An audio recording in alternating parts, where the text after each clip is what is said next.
ਜੀ ਆਇਆਂ ਨੂੰ ਲੈਲਪੁਰ ਯੰਗ ਹਿਸਟੋਰੀਅਨ ਕਲੱਬ ਵਿੱਚ। ਸਾਰੇ ਦੋਸਤ ਜਿਹੜੇ ਸਾਨੂੰ ਵੇਖ ਰਹੇ ਨੇ, ਪਲੀਜ਼ ਉਹਨਾਂ ਨੂੰ ਰਿਕੁਐਸਟ ਹੈ, ਬੇਨਤੀ ਹੈ, ਦਰਖਾਸਤ ਹੈ ਕਿ ਤੁਸੀਂ ਇਸ ਵੀਡੀਓ ਨੂੰ ਸ਼ੇਅਰ ਕਰ ਦਿਓ ਤਾਂ ਕਿ ਬਾਕੀ ਲੋਕ ਵੀ ਜਿਹੜੇ ਉਹ ਆ ਜਾਣ ਔਰ ਅੱਜ ਦਾ ਇੱਕ ਜਿਹੜਾ ਪ੍ਰੋਗਰਾਮ ਹੈ ਉਹਨੂੰ ਅਸੀਂ ਬਾਕਾਇਦਾ ਫਿਰ ਸ਼ੁਰੂ ਕਰ ਸਕੀਏ। ਗੱਲ ਕਰਨੇ ਅਸੀਂ ਲੈਲਪੁਰ ਯੰਗ ਹਿਸਟੋਰੀਅਨ ਕਲੱਬ ਦੇ ਹਵਾਲੇ ਨਾਲ, ਤੇ ਲੈਲਪੁਰ ਯੰਗ ਹਿਸਟੋਰੀਅਨ ਕਲੱਬ ਦੇ ਜਿਹੜੇ ਮੁਖਤਲਿਫ ਪ੍ਰੋਗਰਾਮ ਚੱਲ ਰਹੇ ਨੇ ਉਹਨਾਂ ਵਿੱਚ history lecture series, book of the week, ਅਸੀਂ ਹਰ ਹਫਤੇ ਇੱਕ ਕਿਤਾਬ ਰੱਖਦੇ ਹਾਂ ਔਰ ਉਸ ਕਿਤਾਬ ਦੇ ਉੱਤੇ ਗੱਲਬਾਤ ਐਤਵਾਰ ਵਾਲੇ ਦਿਨ ਹੁੰਦੀ ਹੈ ਔਰ ਉਸ ਤੋਂ ਬਾਅਦ ਸਾਡਾ ਇੱਕ programme city as it was, ਸ਼ਹਿਰਾਂ ਦੀ ਤਾਰੀਖ ਦੇ ਹਵਾਲੇ ਨਾਲ ਅਸੀਂ ਇਹ ਪ੍ਰੋਗਰਾਮ ਕਰਨੇ। ਅੱਜ ਦਾ ਪ੍ਰੋਗਰਾਮ ਇਸੇ ਸਿਲਸਿਲੇ ਦੇ ਵਿੱਚ ਸ਼ਹਿਰਾਂ ਦੀ ਤਾਰੀਖ ਦਾ ਪ੍ਰੋਗਰਾਮ ਜਿਹੜਾ ਹੈ ਉਹ ਇਸ ਤਰ੍ਹਾਂ ਹੁੰਦਾ ਹੈ ਕਿ ਇੱਕ ਸ਼ਹਿਰ ਅਸੀਂ ਈਸਟ ਪੰਜਾਬ ਤੋਂ ਲੈਂਦੇ ਹਾਂ, ਇੱਕ ਵੈਸਟ ਪੰਜਾਬ ਤੋਂ ਲੈਂਦੇ ਹਾਂ ਔਰ ਇੱਕ ਸ਼ਹਿਰ ਅਸੀਂ ਜਿਹੜੇ ਬਾਹਰ ਵਸਦੇ ਪੰਜਾਬੀ ਡਾਇਸਪੋਰਾ ਤੋਂ ਪੂਰੀ ਦੁਨੀਆ ਜਿੱਥੇ ਜਿੱਥੇ ਪੰਜਾਬੀ ਵਸੇ, ਜਿਨ੍ਹਾਂ ਸ਼ਹਿਰਾਂ 'ਚ ਉਹਨਾਂ ਦਾ ਕੰਮ ਹੈ, ਤਾਰੀਖ ਹੈ, ਉਸ ਦੇ ਨਾਲ ਜੁੜੇ ਹੋਏ ਨੇ, ਅਸੀਂ ਉਹ ਸ਼ਹਿਰ ਜਿਹੜੇ ਉਹ ਲੈਂਦੇ ਹਾਂ। ਇਸੇ ਤਰ੍ਹਾਂ ਹੀ ਅਸੀਂ ਪਿਛਲੇ ਦਿਨਾਂ ਦੇ ਵਿੱਚ ਅਸੀਂ ਗੱਲਬਾਤ ਕੀਤੀ ਸੀ ਸਮੈਦਕ ਦੇ ਉੱਪਰ। ਇੰਗਲੈਂਡ ਦੇ ਵਿੱਚ ਸਾਡੇ ਨਾਲ ਗੁਰਦਾਸ ਦਿਦਵਾਲ ਜੀ ਸਨ। ਇਸ ਤੋਂ ਬਾਅਦ ਅਸੀਂ ਬਹੁਤ ਸਾਰੇ ਸ਼ਹਿਰਾਂ ਦੇ ਹਵਾਲੇ ਨਾਲ ਗੱਲ ਕੀਤੀ, ਕਸਬਿਆਂ ਦੇ ਹਵਾਲੇ ਨਾਲ ਗੱਲ ਕੀਤੀ ਔਰ ਅੱਜ ਅਸੀਂ ਜਿਸ ਗੱਲਬਾਤ ਕਰਨ ਵਾਸਤੇ ਆਏ ਹਾਂ, ਅਸੀਂ ਜਿਸ ਤਰ੍ਹਾਂ ਪੋਸਟਰ ਲਾਇਆ ਸੀ, ਅੱਜ ਅਸੀਂ ਗੱਲਬਾਤ ਕਰਾਂਗੇ ਦੁੱਲੇ ਦੇ ਇਲਾਕੇ ਦੇ ਹਵਾਲੇ ਨਾਲ, ਪਿੰਡੀ ਪੱਟੀਆਂ ਦੇ ਹਵਾਲੇ ਨਾਲ। ਅੱਜ ਪਿੰਡੀ ਪੱਟੀਆਂ ਦੇ ਉੱਤੇ ਸਾਡੇ ਬਹੁਤ ਹੀ senior researcher professor Asad Salim Sheikh Sahib ਸਾਡੇ ਨਾਲ ਨੇ। ਅਸਦ ਸਲੀਮ ਸ਼ੇਖ ਸਾਹਿਬ ਦੇ ਹਵਾਲੇ ਨਾਲ ਮੈਂ ਗੱਲ ਕਰਾਂ ਕਿ ਅਸਦ ਸਲੀਮ ਸ਼ੇਖ ਸਾਹਿਬ ਨੇ ਬਹੁਤ ਜ਼ਿਆਦਾ ਕੰਮ ਜਿਹੜਾ ਕੀਤਾ ਹੈ ਪੰਜਾਬ ਦੇ ਹਵਾਲੇ ਨਾਲ। ਜੇ ਸਿਰਫ ਦੁੱਲਾ ਪੱਟੀ ਦੇ ਹਵਾਲੇ ਨਾਲ ਗੱਲ ਕਰੀਏ ਤਾਂ ਉਹਨਾਂ ਦਾ ਬਹੁਤ ਖੂਬਸੂਰਤ ਕੰਮ, ਔਰ ਉਸ ਤੋਂ ਇਲਾਵਾ ਉਹਨਾਂ ਨੇ ਟਰਾਂਸਲੇਸ਼ਨਸ ਵੀ ਕੀਤੀਆਂ, ਬਹੁਤ ਸਾਰਾ ਕੰਮ ਉਹਨਾਂ ਦਾ ਮੌਜੂਦ ਹੈ। ਮੈਂ ਥੋੜਾ ਜਿਹਾ ਉਹਨਾਂ ਦਾ ਤਾਰਫ ਦਿੰਦਾ ਜਾਵਾਂ ਆਪਣੇ ਦੋਸਤਾਂ ਵਾਸਤੇ। ਪ੍ਰੋਫੈਸਰ ਅਸਦ ਸਲੀਮ ਸ਼ੇਖ ਸਾਹਿਬ ਜਿਹੜੇ ਨੇ ਇਹ ਪਿੰਡੀ ਪੱਟੀਆਂ ਦੇ ਹੀ ਰਹਿਣ ਵਾਲੇ ਨੇ ਔਰ ਆਪ ਜਿਹੜੇ ਨੇ ਉਹ ਪੰਜਾਬ ਯੂਨੀਵਰਸਿਟੀ ਲਾਹੌਰ ਤੋਂ ਪੜ੍ਹੇ ਔਰ ਉਸ ਤੋਂ ਬਾਅਦ as a principal at degree college Pindi ਪੱਟੀਆਂ ਅੱਜ ਕੱਲ੍ਹ ਜਿਹੜਾ ਉਹ ਉੱਥੇ ਪੜ੍ਹਾ ਰਹੇ ਨੇ। ਔਰ ਇਸ ਤੋਂ ਬਾਅਦ ਉਹਨਾਂ ਨੇ ਬਹੁਤ ਖੂਬਸੂਰਤ ਉਹਨਾਂ ਦੀ ਇੱਕ ਦੁੱਲਾ ਪੱਟੀ ਸੰਗਤ ਹੈ ਜਿਹਦੇ ਆਪ ਚੇਅਰਮੈਨ ਵੀ ਨੇ। ਸਾਡੇ ਪਾਕਿਸਤਾਨ ਦੇ ਵਿੱਚ ਜਿਹੜਾ ਹੈ ਬਹੁਤ ਸੀਨੀਅਰ ਲੋਕਾਂ ਨੂੰ ਜਿਹੜੇ ਆਜ਼ਾਦ ਦਿੱਤੇ ਜਾਂਦੇ, ਸਦਾਰਤੀ ਪ੍ਰੈਜ਼ੀਡੈਂਸ਼ੀਅਲ ਅਵਾਰਡਸ ਦਿੱਤੇ ਜਾਂਦੇ ਨੇ। ਆਪ ਨੂੰ ਆਜ਼ਾਜ਼ੇ ਫਜ਼ੀਲਤ ਜਿਹੜਾ ਗੌਰਮੈਂਟ ਆਫ ਪਾਕਿਸਤਾਨ ਵੱਲੋਂ ਮਿਲਿਆ।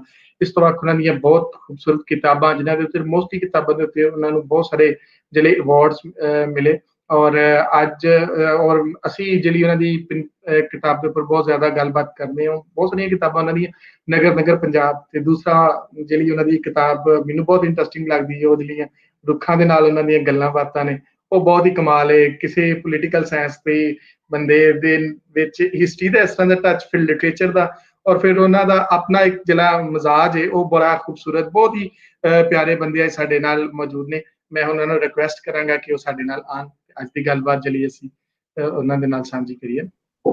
ਜੀ ਪ੍ਰੋਫੈਸਰ ਸਾਹਿਬ, ਜੀ ਆਇਆਂ ਨੂੰ sir Lyallpur young historian club. ਬਹੁਤ ਸ਼ੁਕਰੀਆ, ਬਹੁਤ ਸ਼ੁਕਰੀਆ ਜੀ ਸਰ। ਅਸੀਂ ਤੁਹਾਡੇ ਬੜੇ ਮਸ਼ਕੂਰ ਹਾਂ ਕਿ ਤੁਸੀਂ ਸਾਨੂੰ ਟਾਈਮ ਦਿੱਤਾ ਔਰ ਅੱਜ ਅਸੀਂ ਤੁਹਾਡੇ ਰਾਹੀਂ ਪਿੰਡੀ ਪੱਟੀਆਂ ਦੀ ਸੈਰ ਕਰਾਂਗੇ। ਨਾ ਸਿਰਫ ਅਸੀਂ ਬਲਕਿ ਪੂਰੀ ਦੁਨੀਆ 'ਚ ਵਸਦੇ ਪੰਜਾਬੀ ਅੱਜ ਜਿਹੜੇ ਨੇ ਤੁਹਾਡੇ ਰਾਹੀਂ ਅਸੀਂ ਪਿੰਡੀ ਪੱਟੀਆਂ ਨੂੰ ਵੇਖਾਂਗੇ। ਜੀ ਸਰ, ਹੁਣ ਸਕਰੀਨ ਤੁਹਾਡੇ ਕੋਲ ਹੈ, ਅਸੀਂ ਤੁਹਾਡੀ ਗੱਲਬਾਤ ਤੋਂ ਬਾਅਦ। ਜੀ ਚੱਟਾ ਸਾਹਿਬ, ਬਹੁਤ ਸ਼ੁਕਰੀਆ। ਤੇ ਇਹ ਲਾਇਲਪੁਰ ਯੰਗ ਹਿਸਟੋਰੀਅਨ ਕਲੱਬ ਦੇ ਜਿਤਨੇ ਤੁਹਾਡੇ ਨਾਲ ਜੁੜੇ ਲੋਕ ਨੇ, ਮਨੀਸ਼ ਸਿੰਘ ਸਾਹਿਬ ਨੇ ਜਾਂ ਥੋੜੇ ਹੋਰ ਅਹਿਬਾਬ ਨੇ, ਮੈਂ ਸਭ ਦਾ ਸ਼ੁਕਰੀਆ ਅਦਾ ਕਰਨਾ। ਔਰ ਮੈਂ ਵਕਤਨ ਫਕਤਨ ਜਦੋਂ ਮੈਨੂੰ ਮੌਕਾ ਮਿਲਦਾ ਹੈ ਮੈਂ ਇਹਦੇ ਪ੍ਰੋਗਰਾਮ ਕੁਛ ਲਾਈਵ ਵੀ ਦੇਖਣ ਦਾ ਮੌਕਾ ਮਿਲਦਾ ਹੈ, ਕੁਛ ਰਿਕਾਰਡਡ ਜਿਹੜੇ ਪ੍ਰੋਗਰਾਮ ਹੁੰਦੇ ਨੇ ਉਹ ਵੀ ਦੇਖਣਾ। ਤੇ ਤੁਹਾਡੀ ਬੜੀ ਇੱਕ ਕੰਟਰੀਬਿਊਸ਼ਨ ਹੈ ਕਿ ਦੋਨੋਂ ਹਿੱਸਿਆਂ, ਦੋਨੋਂ ਪੰਜਾਬ ਦੇ ਲੋਕਾਂ ਨੂੰ ਤੁਸੀਂ ਨਾਲ ਜੋੜ ਕੇ ਅੱਗੇ ਲਿਜਾ ਰਹੇ ਹੋ। ਹਿਸਟਰੀ, ਕਲਚਰ, ਰਿਵਾਇਤ, ਲਿਟਰੇਚਰ, ਇਹਨਾਂ ਸਭ ਮੌਜ਼ੂਆਤ ਤੇ ਤੁਸੀਂ ਬਹੁਤ ਸਾਰੀ ਪ੍ਰੋਗਰਾਮ ਜਿਹੜੇ ਨੇ ਜੋ ਕੀਤੇ ਨੇ। ਮੈਂ ਤੁਹਾਨੂੰ ਯਕੀਨੀ ਤੌਰ ਤੇ ਮੁਬਾਰਕਬਾਦ ਪੇਸ਼ ਕਰਨਾ। ਬਾਕੀ ਅੱਜ ਦਾ ਜਿਹੜਾ ਟੌਪਿਕ ਹੈ ਉਸ ਤੋਂ ਆਉਣ ਤੋਂ ਪਹਿਲੇ ਤੁਸੀਂ ਇੱਕ ਮੇਰੀ ਦੁਖਤੀ ਰਗ ਜਿਹੜੀ ਉਹ ਛੇੜੀ ਹੈ ਸ਼ਜਰ ਕਹਾਣੀ ਦੇ ਹਵਾਲੇ ਨਾਲ। ਮੈਂ ਥੋੜਾ ਦੱਸਣਾ ਚਾਹ ਰਿਹਾ ਕਿ ਜਦੋਂ ਲਾਕਡਾਊਨ ਦੇ ਦਿਨ ਸਨ ਤੇ ਜ਼ਾਹਿਰ ਹੈ ਅਸੀਂ ਅਜੇ ਵੀ ਤਕਰੀਬਨ ਕਾਲਜ ਯੂਨੀਵਰਸਿਟੀਜ਼ ਬੰਦ ਨੇ, ਬੇਸ਼ੱਕ ਆਨਲਾਈਨ ਕਲਾਸਿਸ ਚੱਲ ਰਹੀਆਂ ਨੇ, ਲੇਕਿਨ ਮੈਨੂੰ ਯਾਦ ਹੈ ਕਿ ਮੇਰੇ ਕਾਲਜ ਵਿੱਚ ਬਹੁਤ ਹਰਿਆਲੀ ਹੈ ਔਰ ਬੜਾ ਅੱਛਾ ਰਕਬਾ ਹੈ ਮੇਰੇ ਕੋਲ, 125 ਕਨਾਲ ਦਾ ਮੇਰੇ ਕੋਲ ਕਾਲਜ ਹੈ। ਤੇ ਇਸ ਦਫਾ ਹਾਲਾਤ ਦੁਨੀਆ 'ਚ ਐਸੇ ਪੈਦਾ ਹੋਏ ਕਲਾਈਮੇਟਲੀ ਕਿ ਇਤਨੀ ਪਿਆਰੀ ਬਹਾਰ ਸ਼ਾਇਦ ਮੇਰੀ ਜ਼ਿੰਦਗੀ 'ਚ ਨਹੀਂ ਉਤਰੀ ਸੀ। ਕਰੋਨਾ ਵਾਇਰਸ ਦੀ ਤਕਲੀਫ ਆਪਣੀ ਜਗ੍ਹਾ ਤੇ, लेकिन जिहड़ी बहार दा मौसम इस दफा फील कीता वो शायद पहले नहीं सी। और मैं कॉलेज जो बैठता सी लान विच ते ये रुख जिहड़े सन ने मैं महसूस हुंदा सी कि तलबा नहीं है ने, लेकिन ये मेरे स्टूडेंट ने और मेरे नाल गल्लां करना चाहते हैं। और मैं फिर उन्हां नाल गल्लां कीतियां और गल्लां फिर मैं अपने अल्फाज विच महफूज कीतियां। शजर कहानी दे नाम तो किताब अजकल वो छप रही है। ਤੇ ਬਟਾਲਵੀ ਸਾਹਿਬ ਉਸ ਪੰਜਾਬ ਦੇ ਜਿਹੜੇ ਬੜੇ ਵੱਡੇ ਸ਼ਾਇਰ ਸਨ ਤੇ ਉਹਨਾਂ ਦੀ ਵੀ ਇੱਕ ਮੈਨੂੰ ਨਜ਼ਮ ਜਿਹੜੀ ਹੈ ਕਿਆ ਬਾਤ ਹੈ, ਬਹੁਤ ਸਾਰੇ ਲੋਕਾਂ ਨੇ ਗਾਈ ਵੀ ਹੈ ਕਿ ਉਹ ਵੀ ਫਿਰ ਇਨਸ਼ਾਅੱਲਾ ਕਿਸ ਵਕਤ ਫਿਰ ਸ਼ੇਅਰ ਕਰਾਂਗੇ। ਆਨੇ ਆਪਣੇ ਮੌਜੂ ਵੱਲ ਤੇ ਪਿੰਡੀ ਭੱਟੀਆਂ ਉੱਤੇ ਜਦੋਂ ਗੱਲ ਕਰਾਂਗੇ ਤੇ ਪਿੰਡੀ ਭੱਟੀਆਂ ਬਜ਼ਾਹਿਰ ਤੇ ਇੱਕ ਅੱਜ ਦੇ ਦੌਰ ਦਾ एक बहुत बड़ा टाउन नहीं है, 50,000 की आबादी वाला एक टाउन और कस्बा है, लेकिन इनकी हिस्टोरिकल और तारीखी एक बैकग्राउंड है जिस पासे ਅਸੀਂ ਇਹਨੂੰ ਬੜੀ ਅਹਿਮੀਅਤ ਦਿੰਦੇ ਹਾਂ ਤਾਰੀਖੀ ਲਿਹਾਜ਼ ਨਾਲ। ਔਰ ਉਹ ਪਿੰਡੀ ਭੱਟੀਆਂ ਜਦੋਂ ਨਾਮ ਆਏਗਾ ਤੇ ਇਹਦਾ ਮਤਲਬ ਹੈ ਕਿ ਦੁੱਲੇ ਦੀ ਬਾੜ ਦਾ ਨਾਮ ਆਏਗਾ। ਦੁੱਲੇ ਦੀ ਬਾੜ ਦਾ ਜਦੋਂ ਨਾਮ ਆਏਗਾ ਤੇ ਇਹਦਾ ਮਤਲਬ ਹੈ ਕਿ ਦੁੱਲੇ ਦੀ ਬਾੜ ਦੀ ਨਿਸਬਤ ਦੁੱਲਾ ਭੱਟੀ ਦੀ ਵਜ੍ਹਾ ਤੋਂ ਹੈ। ਲਿਹਾਜ਼ਾ ਪਿੰਡੀ ਭੱਟੀਆਂ, ਦੁੱਲੇ ਦੀ ਬਾੜ ਔਰ ਦੁੱਲਾ ਭੱਟੀ ਇਹ ਤਿੰਨ ਚੀਜ਼ਾਂ ਆਪਸ ਵਿੱਚ ਜੁੜੀਆਂ ਤੁਹਾਨੂੰ ਨਜ਼ਰ ਆਉਂਦੀਆਂ ਔਰ ਅੱਜ ਅਸੀਂ ਇਸੇ ਤਾਰੀਖੀ ਜੁੜਤ ਦੀ ਵਜ੍ਹਾ ਤੋਂ ਹੀ ਪਿੰਡੀ ਭੱਟੀਆਂ ਉੱਤੇ ਗੁਫ਼ਤਗੂ ਕਰ ਰਹੇ ਹਾਂ। मेरा ताल्लुक भी इसे शहर और कस्बे नाल है और जैसा तुसी पहले फरमा चुके हो कि दुल्ला भट्टी उत्ते मेरा काम भी है और दुल्ले दी बार दे नाम तो किताब मेरी उर्दू विच भी है और गुरमुखी विच अमृतसर तो भी प्रिंट हुई। धर्म सिंह गुराया साहब ने भी काम किया इहदे ते और ये इंग्लिश विच भी वर्शन मौजूद है। बहरहाल जदों असीं इस कस्बे दे पास्ट की गल करने आ, पछोकड़ की गल करने आ ते फिर सानू कम अज कम 800 साल पिछे जाके वेखना पेगा कि ये कस्बा उदों किस तरह वजूद आया। बुनियादी तौर पर अगर देखा जाए तो पुराने वक्तां विच मुगलों तो भी पहले गल की जाए या कदीम मुगल पीरियड जिहड़ा उनकी गल की जाए तो मुख्तलिफ पंजाब के इलाकों नूं जो पहचानण दी एक लोकां दे विच है सी वो बारां दे नाल सी कि सांदल बार पंजाब की सब तो बड़ी बार जिंदे च खुद मरकज जिहड़ा वो लायलपुर है। इस तरह गंजी बार का इलाका सी, नीली बार का इलाका सी, कराना या कड़ाना बार का इलाका सी, गुंदल बार का इलाका है बाद विच वजूद च आया और इस तरह दुल्ले दी बार सांदल बार दे विचों ही कि उनका वजूद च आना सान नजर आता है मुगल पीरियड च। ये सांदल बार दे विचों दुल्ले दी बार वजूद च क्यों आई? दुल्ला भट्टी दे करैक्टर की वजह तो उसकी जुरतमंदी और बहादरी की अलामत की वजह तो यह इलाका कि जिस दे उत्ते दुल्ला भट्टी दस्तरस रखता सी वो दुल्ले दी वार कहलाया। लेकिन पिंडी भट्टियां उनका मरकज और इसे मरकजी मुकाम पर रह के उनकी सारी जदोजहद और स्ट्रगल चल रही है। बजाते खुद पिंडी भट्टियां उस तो पहले कम अज कम 300-350 साल उस तो पहले यानी अज तो 800 साल पहले वजूद आ चुकिया सी। पिंडी भट्टियां दे वजूद आने तो पहले इस इलाके की अगर गल की जाए तो इस इलाके विच दो बड़ी कौमां दे लोग आबाद सन, एक हंजरा और एक आहिर। हंजरावां दा इस इलाके विच गलबा सी, जगह जगह उन्हां दे पिंड जिहड़े कि कुछ अज भी मौजूद ने और उन्हां विचों कुछ या ज्यादातर वो खत्म हो चुके हैं। उन्हां दे नावां दे नाल नवी बस्तियां आबाद हो चुकियां, लेकिन हंजरावां दा इकतदार जिहड़ा किसी जमाने में इस इलाके च मौजूद सी वो वक्त के नाल नाल कमजोर होंदा गया या खत्म होकर रह गया। हंजरा बजाते खुद असी देखने कि 1000 साल पहले वो भी जैसलमेर तो हंजरा दा बेटा लागत नामी उसने आके इत्थे शादी की और उनकी औलाद अगे फैली और इस तरह हंजरावां ने इस इलाके में अपनी दस्तरस हासिल की। उस तो तकरीबन 200 साल बाद यानी अज तो 800 साल बाद पहले की गल मैं कर रहा।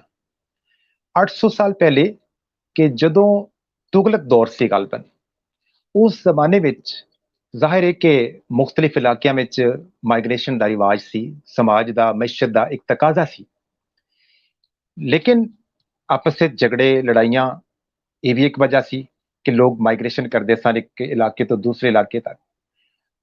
जैसलमेर दे इलाके बटनेर राजपूताना जिहड़ा अज इंडिया विच उस इलाके तो भट्टी फैमिली दे आपस में कुछ लोग ਲੜੇ, ਲੜਾਈ ਝਗੜੇ ਦੀ ਕਈ ਵਜੂਹਾਤ ਹੋ ਸਕਦੀਆਂ ਨੇ, ਔਰ ਉੱਥੋਂ ਕੁਝ ਲੋਕ ਗਰੋਹ ਦੀ ਸ਼ਕਲ ਵਿੱਚ, ਪੂਰੇ ਕਬੀਲੇ ਦੀ ਸ਼ਕਲ ਵਿੱਚ ਹਿਜਰਤ ਕਰਕੇ ਇਸ ਸਾਈਡ ਤੇ ਆ ਜਾਂਦੇ ਨੇ। ਉਹਨਾਂ ਦੀ ਜਿਹੜੀ ਮਾਈਗ੍ਰੇਸ਼ਨ ਹੈ ਉਹ ਯਕੀਨੀ ਤੌਰ ਤੇ ਸਿਰਫ ਇੱਕ ਵਕਤ 'ਚ ਨਹੀਂ ਹੋਈ, ਵਕਤਨ ਫਵਕਤਨ ਉਹਨਾਂ ਤੋਂ ਬਾਅਦ ਵੀ ਲੋਕ ਆਉਂਦੇ ਰਹੇ ਇਸ ਜਗ੍ਹਾ ਤੇ। ਔਰ ਅਸੀਂ ਦੇਖਨੇ ਹਾਂ ਕਿ ਇਹ ਮਾਈਗ੍ਰੇਸ਼ਨ ਜਦੋਂ 800 ਸਾਲ ਪਹਿਲੇ ਹੋਈ ਤੇ ਪਹਿਲੇ ਉਹ ਫਿਰੋਜ਼ਪੁਰ ਦੇ ਇਲਾਕੇ ਵਿੱਚ ਕੁਝ ਅਰਸਾ ਕਾਇਮ ਕੀਤਾ, ਕੁਝ ਲੋਕ ਉੱਥੇ ਸਟੇ ਕਰ ਗਏ, ਫਿਰ ਕੁਝ ਲੋਕ ਅੱਗੇ ਵਧ ਗਏ ਔਰ ਲੱਖੀ ਜੰਗਲ ਵਿੱਚ ਆ ਕੇ ਰਹੇ, ਸਾहिवाल ਦੇ ਇਲਾਕੇ ਸਟੇ ਕੀਤਾ ਉਹਨਾਂ ਨੇ, ਔਰ ਬਿਲ ਆਖਰ ਉੱਥੋਂ ਚਲਦੇ ਚਲਦੇ ਬਿਲ ਆਖਰ ਉਹ ਇਸ ਪਿੰਡੀ ਭੱਟੀਆਂ ਦੀ ਜਗ੍ਹਾ ਤੇ ਆ ਕੇ ਵਸ ਗਏ। ਇਹ ਇਲਾਕਾ ਹੰਜਰਾਵਾਂ ਕੋਲ ਸੀ। ਪਿੰਡੀ ਭੱਟੀਆਂ ਦੇ ਇਲਾਕੇ ਦੀ ਮਲਕੀਅਤ ਵੀ, ਜਿਹੜਾ ਪਿੰਡੀ ਭੱਟੀਆਂ ਤੋਂ ਜਸਟ 4 ਕਿਲੋਮੀਟਰ ਅਵੇ, 4 ਕਿਲੋਮੀਟਰ ਦੂਰ ਜਾਓ ਤੇ ਇੱਕ ਬਾਗ ਨਾਮ ਦਾ ਅੱਜ ਵੀ ਇੱਕ ਪਿੰਡ ਮੌਜੂਦ ਹੈ, ਜਿਹੜੇ ਹੰਜਰਾਵਾਂ ਦਾ ਕਦੀਮ ਤਰੀਨ ਪਿੰਡ ਕਹਿਲਾਂਦਾ ਹੈ। ਔਰ ਉਸ ਪਿੰਡ 'ਚ ਹੰਜਰਾ ਜਿਹੜੇ ਸਨ ਉਹ ਬਹੁਤ ਗਲਬਾ ਰੱਖਦੇ ਸਨ। ਭੱਟੀ ਜਦੋਂ ਆਏ ਤੇ ਉਹਨਾਂ ਭੱਟੀਆਂ ਨੇ ਹੰਜਰਾਵਾਂ ਕੋਲ ਹੀ ਪਨਾਹ ਲਈ, ਹੰਜਰਾਵਾਂ ਨੇ ਉਹਨਾਂ ਨੂੰ ਪਨਾਹ ਦਿੱਤੀ। ਔਰ ਜਿਹੜਾ ਇਹ ਮੌਜੂਦਾ ਮੁਕਾਮ ਜਿਸ ਜਗ੍ਹਾ ਤੇ ਇਸ ਵਕਤ ਪਿੰਡੀ ਭੱਟੀਆਂ ਟਾਊਨ ਮੌਜੂਦ ਹੈ, ਇਸ ਜਗ੍ਹਾ ਤੇ ਉਹਨਾਂ ਨੂੰ ਅਲਾਉ ਕੀਤਾ ਕਿ ਤੁਸੀਂ ਇੱਥੇ ਸਟੇ ਕਰ ਸਕਦੇ ਹੋ। ਭੱਟੀਆਂ ਦੀ ਮਾਈਗ੍ਰੇਸ਼ਨ ਮੁਸਲਸਲ ਜਾਰੀ ਰਹੀ, ਪਿੱਛੋਂ ਉਹਨਾਂ ਦੇ ਕਬੀਲੇ ਦੇ ਹੋਰ ਲੋਕ ਵੀ ਆ ਗਏ, ਲਿਹਾਜ਼ਾ ਰਫਤਾ ਰਫਤਾ ਇਹਨਾਂ ਭੱਟੀਆਂ ਨੇ ਆਪਣੀ ਕੁਵਤ ਵਿੱਚ ਇਜ਼ਾਫਾ ਕੀਤਾ।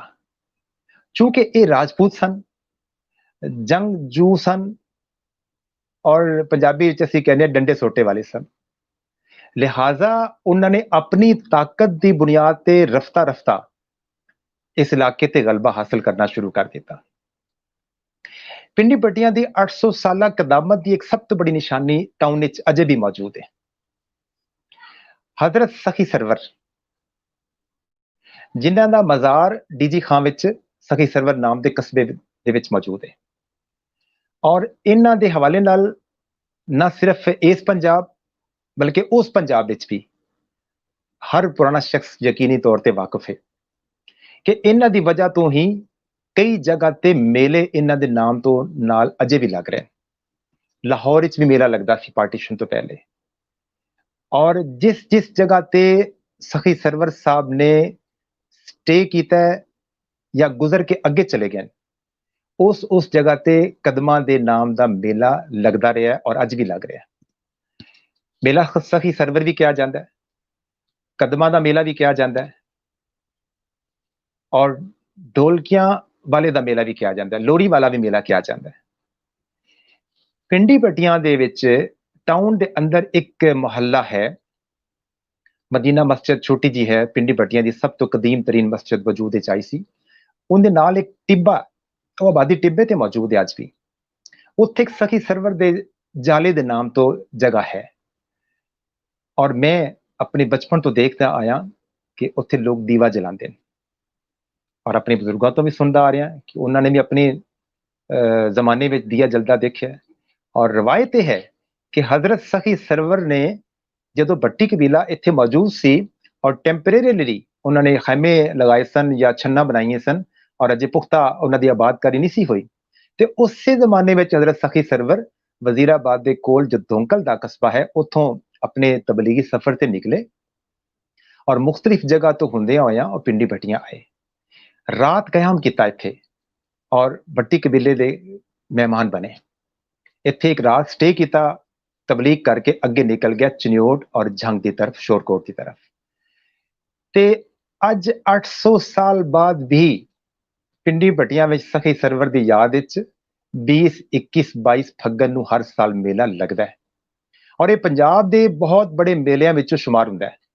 ਮੈਂ ਬਚਪਨ ਤੋਂ ਲੈ ਕੇ ਹੁਣ ਤੱਕ ਦੇਖਦਾ ਆਇਆ ਕਿ ਇਹ ਮੇਲਾ ਪੰਜਾਬ ਦੀ ਤਾਰੀਖ ਦਾ ਬਹੁਤ ਬੜਾ ਮੇਲਾ ਸ਼ੁਮਾਰ ਕੀਤਾ ਜਾਂਦਾ ਹੈ।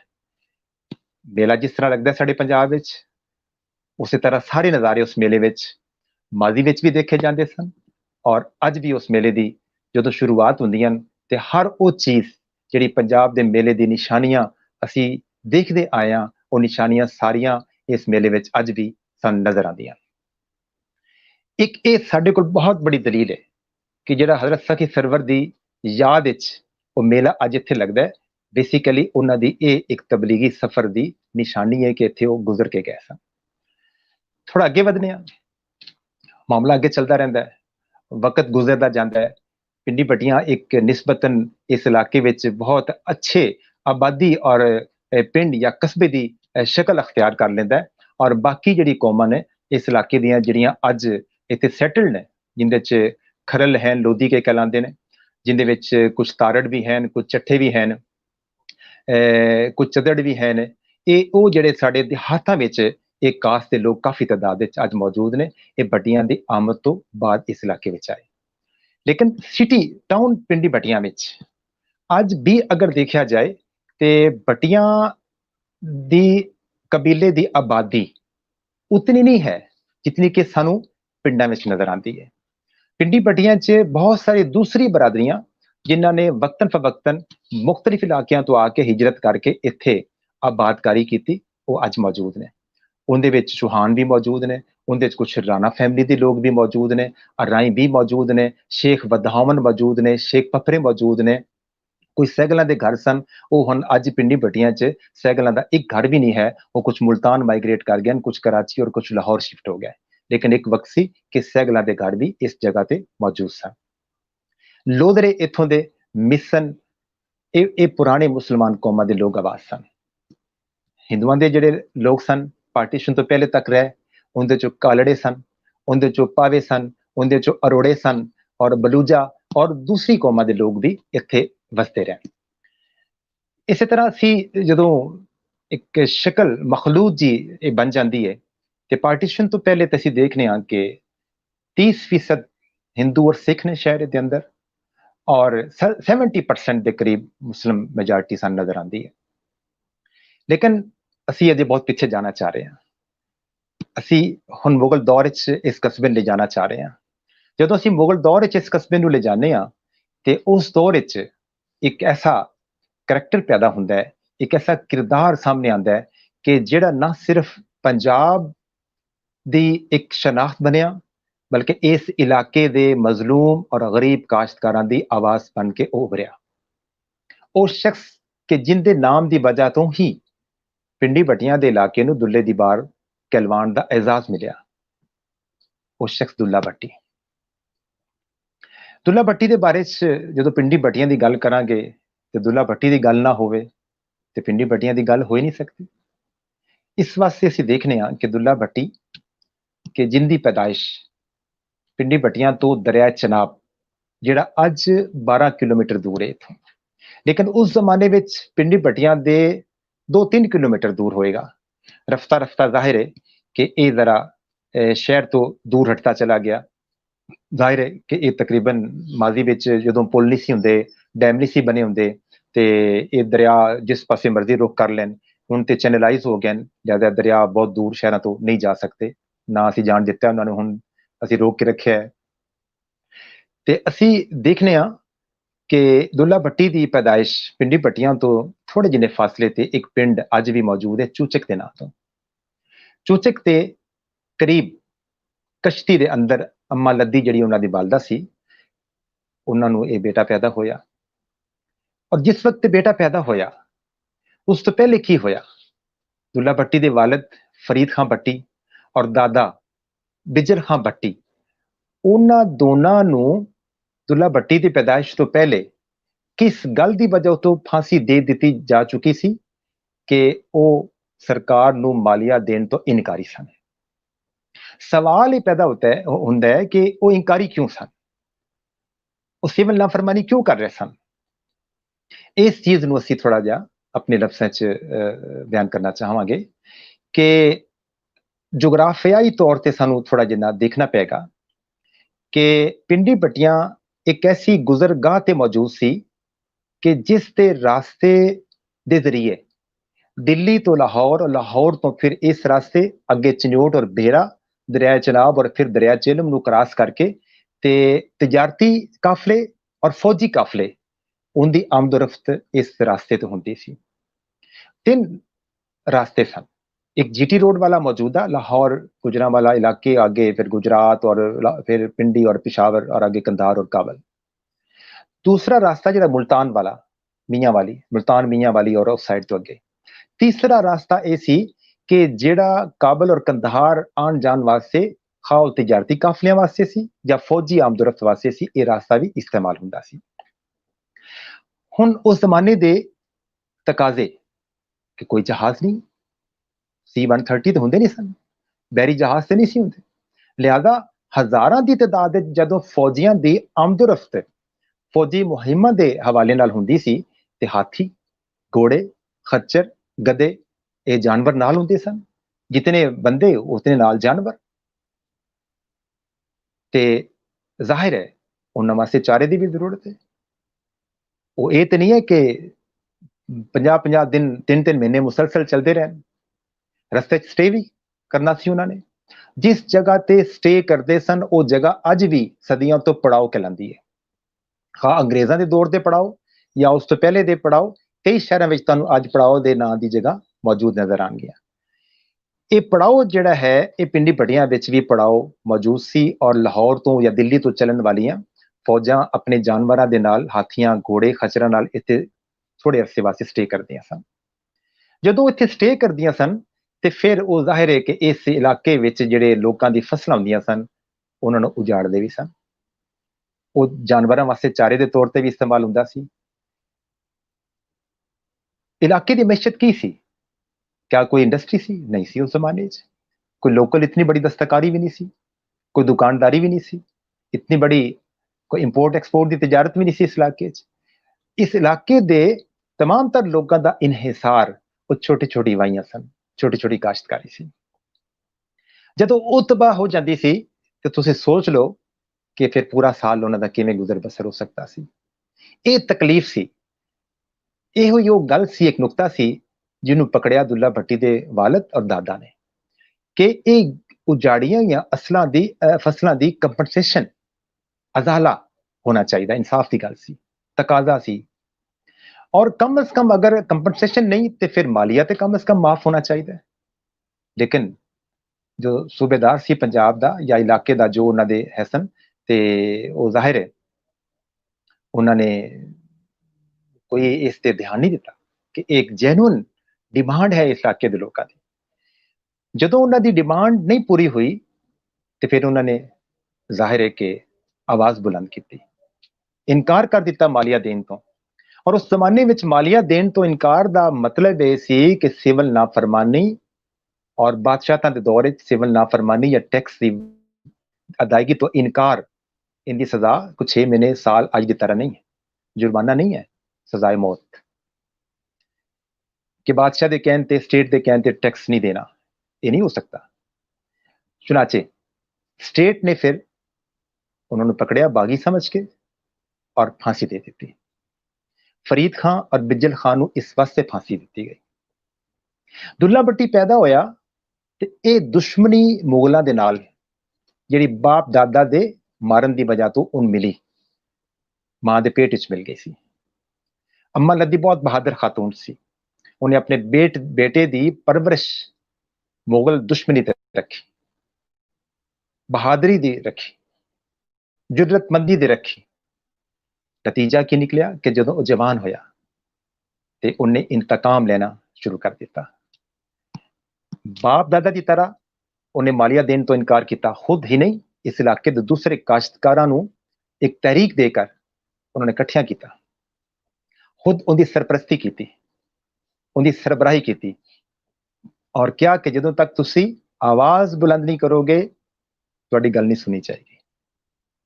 चुनाचे मुगलों ने उन बागी करार दिता और डाकू भी क्या, डाकू क्यों किया कि उन्हें जितने सरकारी काफिले इस रास्ते तो फिर दिल्ली कंधार इस रास्ते तो आंदे जाते सन उन्होंने लुटना भी शुरू किया और लुट के खुद पैसा इकट्ठा नहीं किया, खुद अपना किला नहीं बनाया, बल्कि इस इलाके के गरीब काश्तकारां दे अंदर वो तकसीम किया है।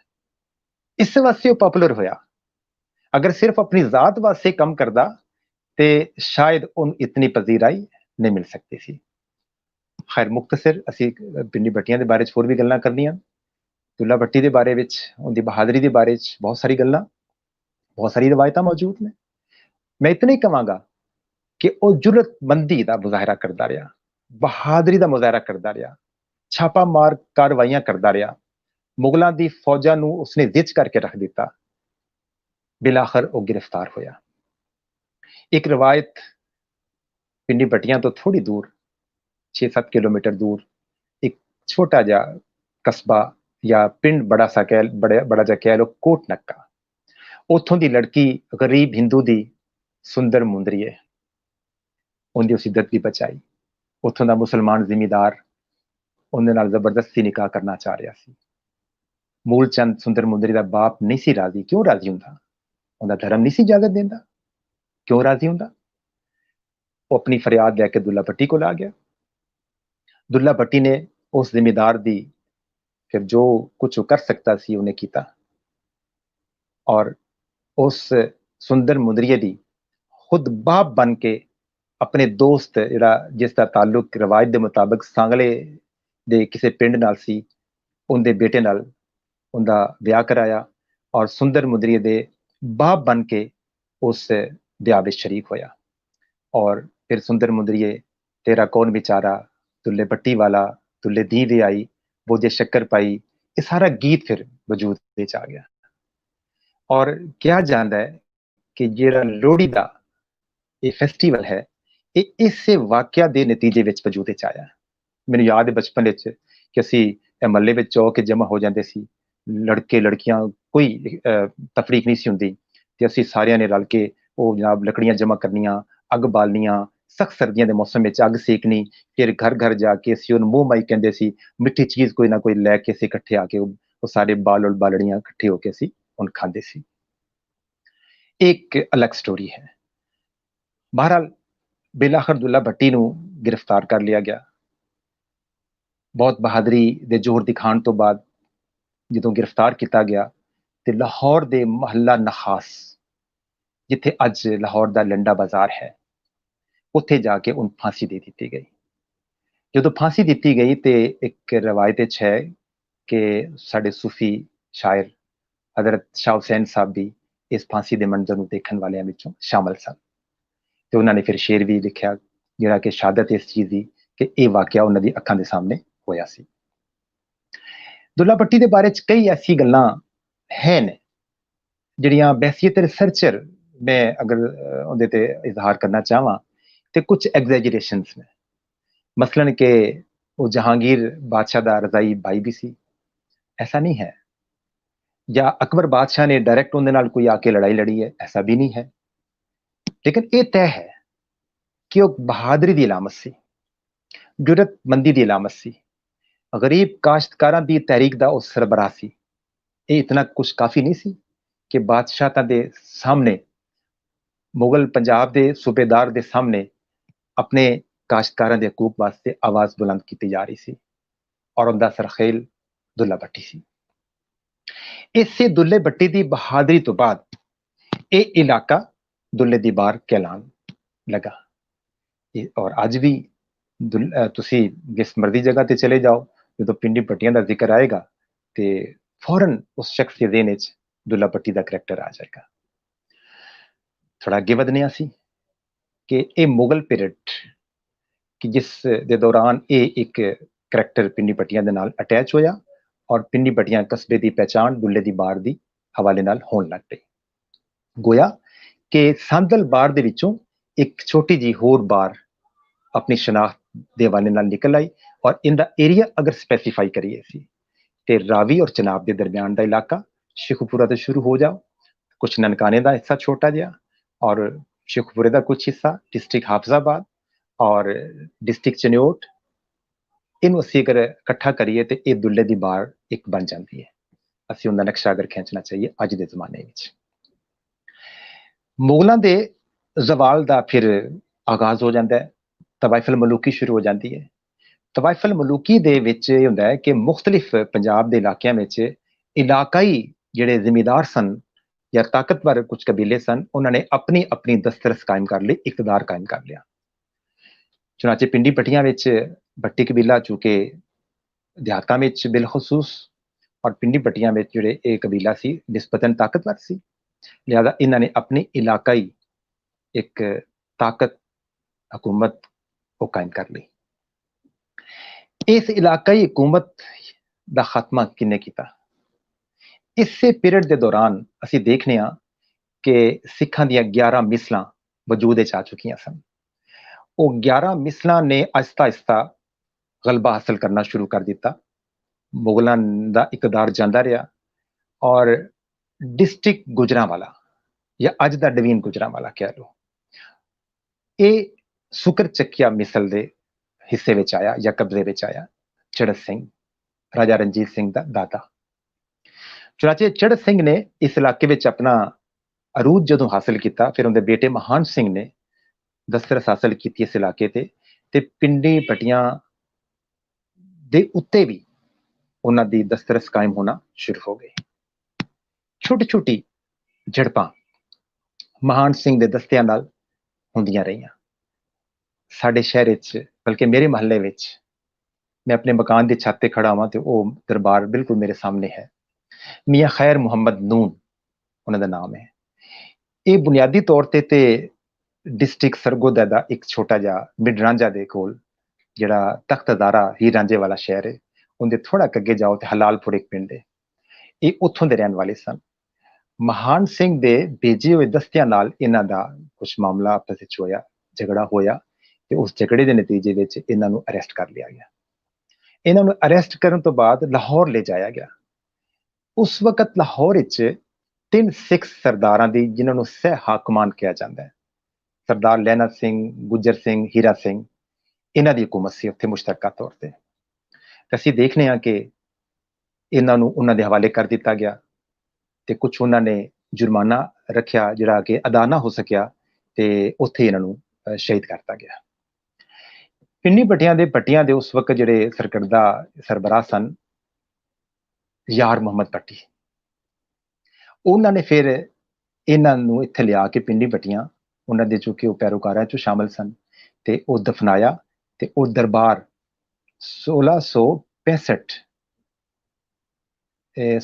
1765 ਵਿੱਚ ਉਹ ਦਰਬਾਰ ਜਿਹੜਾ ਉਹਨਾਂ ਨੇ ਤਾਮੀਰ ਕਰਾਇਆ ਔਰ ਅੱਜ ਵੀ ਉਹ ਕਦੀਮ ਤਰੀਨ ਪਿੰਡੀ ਭੱਟੀਆਂ ਦੀ ਇਮਾਰਤਾਂ ਵਿੱਚੋਂ ਉਹ ਸ਼ੁਮਾਰ ਹੁੰਦਾ ਹੈ।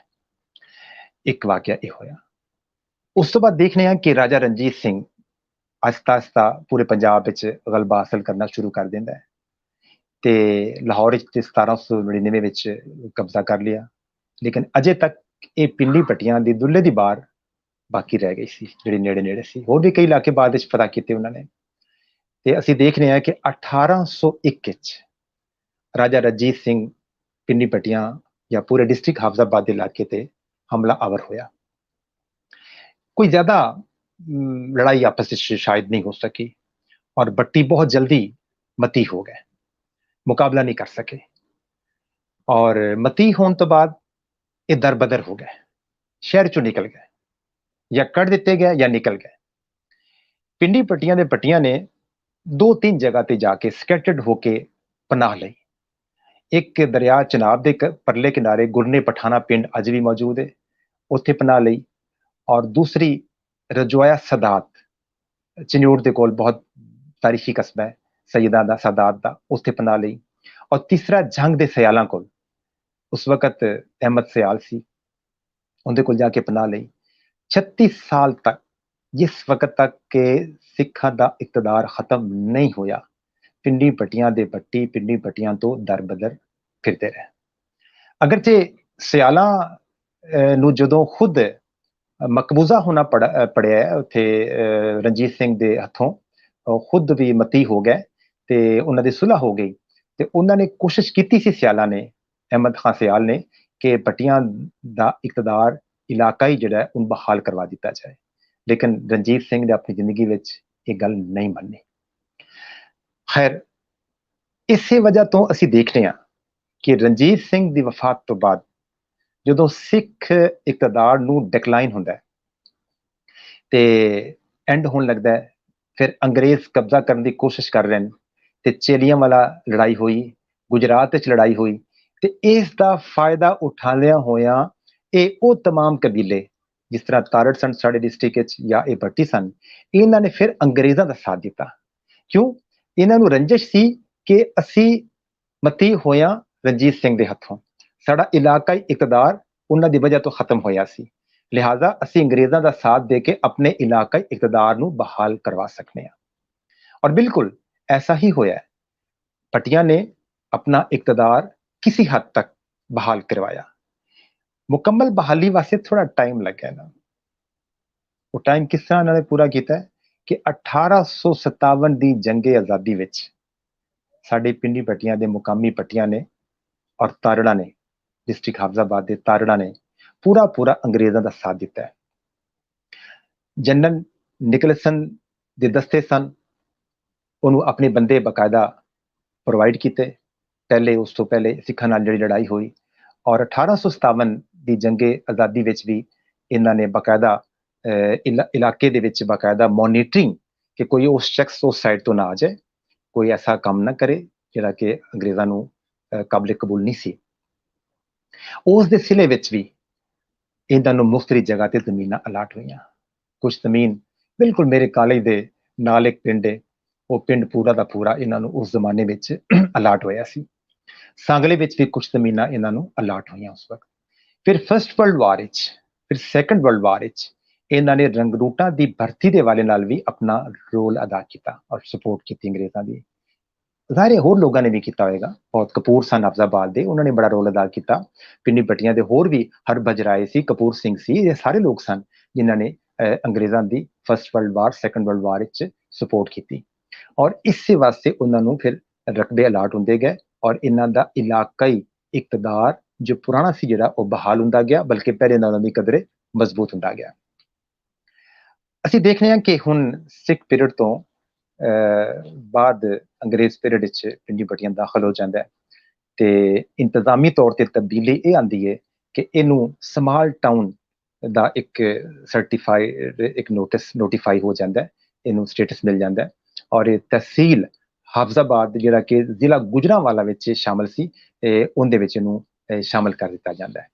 ते इंतजामी तौर पर गोया कि एक पूरी हदबंदी इस तरह शहर की और इलाके विच तहसील और डिस्ट्रिक्ट की सानू वो नज़र आ जाती है। मैं कुछ गल करांगा कि पार्टीशन तो पहले इत्थों की मैशत और समाज की हालत की सी। मैं जिस तरह के पहले तुहानूं दस चुकिया कि पार्टीशन तो पहले 30% हिंदू और सिख कम सन शहर के अंदर, देहातां विच कुछ है सन, और 70% टाउन के अंदर मुसलमान मौजूद सन। लेकिन मैशत के उत्ते गलबा वो हिंदुओं का सी। पिंडी भटिया बाजार विच पार्टीशन तो पहले सिर्फ 2 दुकानों के मालिक मुसलमान सन, बाकी सारे मालिक हिंदू सन। एक मुस्लिम बूट हाउस और दूसरी दुकान मेरे दादा जी की सी पार्टीशन तो पहले। ते अब मुसलमाना ने जिहड़े काम किते ना वो 2-3 ने ट्रेड के वाले नाल, और वो भी काम खोजिया ने शुरू पहले किते। इस वास्ते पाकिस्तान के जिहड़े खोजे ना ये बाकी मुसलमान कौमां नालों कदरे पहले खुशहाल होए। क्यों कि हिंदू सारे कारोबार ते गलबा हासिल कर चुके सन, ये जिमीदार क्लास नहीं सी। हड्डियां का काम, चमड़े का काम और देसी घी का काम ये सिर्फ मुसलमानों वास्ते छोड़ दिता गया क्योंकि मुकद्दस गाय दे तसव्वुर की वजह तो।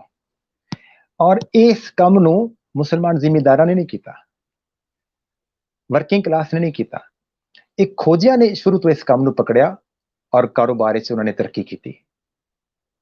मेरी फैमिली के खुद बड़े बुजुर्ग जिहड़े सन वो अमृतसर तक, जलंधर तक चमड़ा ले जाके उत्थे सेल करते रहे।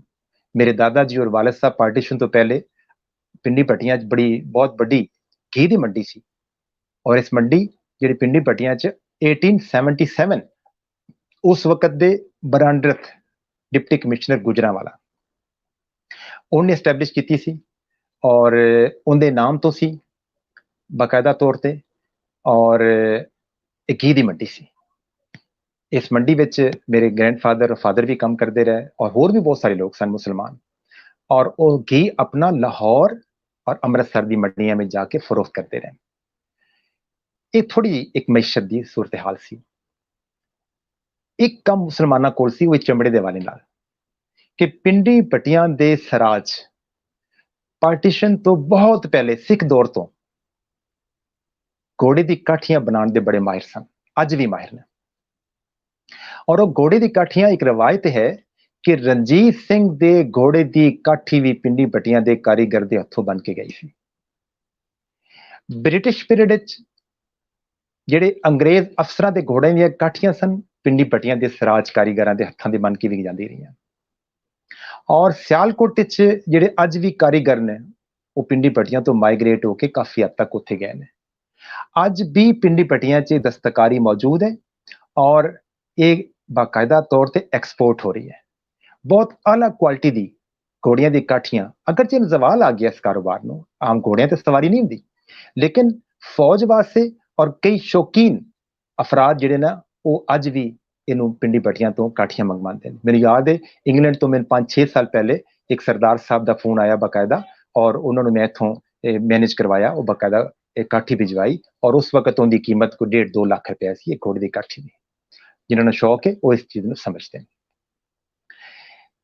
ਪਿੰਡੀ ਪੱਟੀਆਂ ਪਾਰਟੀਸ਼ਨ ਤੋਂ ਪਹਿਲੇ ਇੱਕ ਸ਼ਖਸ ਜਿਹੜਾ ਡਿਸਟ੍ਰਿਕਟ ਹਾਫਜ਼ਾਬਾਦ ਦਾ ਸਭ ਤੋਂ ਬੜਾ ਟੈਕਸ ਪੇਅਰ ਸੀ, ਹਰਬਜ ਰਾਏ, ਉਹਦੇ ਬੇਟੇ ਦਾ ਨਾਮ ਸੀ ਕਿਰਪਾ ਰਾਮ, ਬਹੁਤ ਬੜੀ ਪ੍ਰਾਪਰਟੀ ਦਾ ਮਾਲਕ। ਇੱਕ ਪਿੰਡ ਪੂਰਾ ਹਰਬਜ ਰਾਏ ਦਾ ਅੱਜ ਵੀ ਹਵੇਲੀ ਹਰਬਜ ਰਾਏ ਦੇ ਨਾਮ ਤੋਂ ਪਿੰਡੀ ਪੱਟੀਆਂ ਤੋਂ ਅੱਜ ਵੀ ਥੋੜਾ ਜਿਹਾ 4-5 ਕਿਲੋਮੀਟਰ ਦੂਰ ਮੌਜੂਦ ਹੈ। ਸਾਹੂਕਾਰਾ ਬੈਂਕ ਸੀ ਉਹਨਾਂ ਦਾ, ਸਾਹੂਕਾਰਾ ਦਾ ਕੰਮ ਕਰਦੇ ਸਨ। ਪਿੰਡੀ ਪੱਟੀਆਂ ਸ਼ਹਿਰ ਦੀਆਂ ਕਦੀਮ ਤਰੀਨ 3-4 ਬਿਲਡਿੰਗਸ ਜਿੰਦੇ ਵਿੱਚੋਂ ਹੁਣ ਸ਼ਾਇਦ ਇੱਕ ਸਿਰਫ ਰਹਿ ਗਈ ਹੈ ਜਾਂ ਸ਼ਾਇਦ ਉਹ ਵੀ ਡਿਮੋਲਿਸ਼ ਹੋਣ ਵਾਲੀ ਹੈ, ਬਾਕੀ ਸਾਰੀਆਂ ਡਿਮੋਲਿਸ਼ ਹੋ ਗਈਆਂ, ਮਾਰਕੀਟਸ ਬਣ ਗਈਆਂ।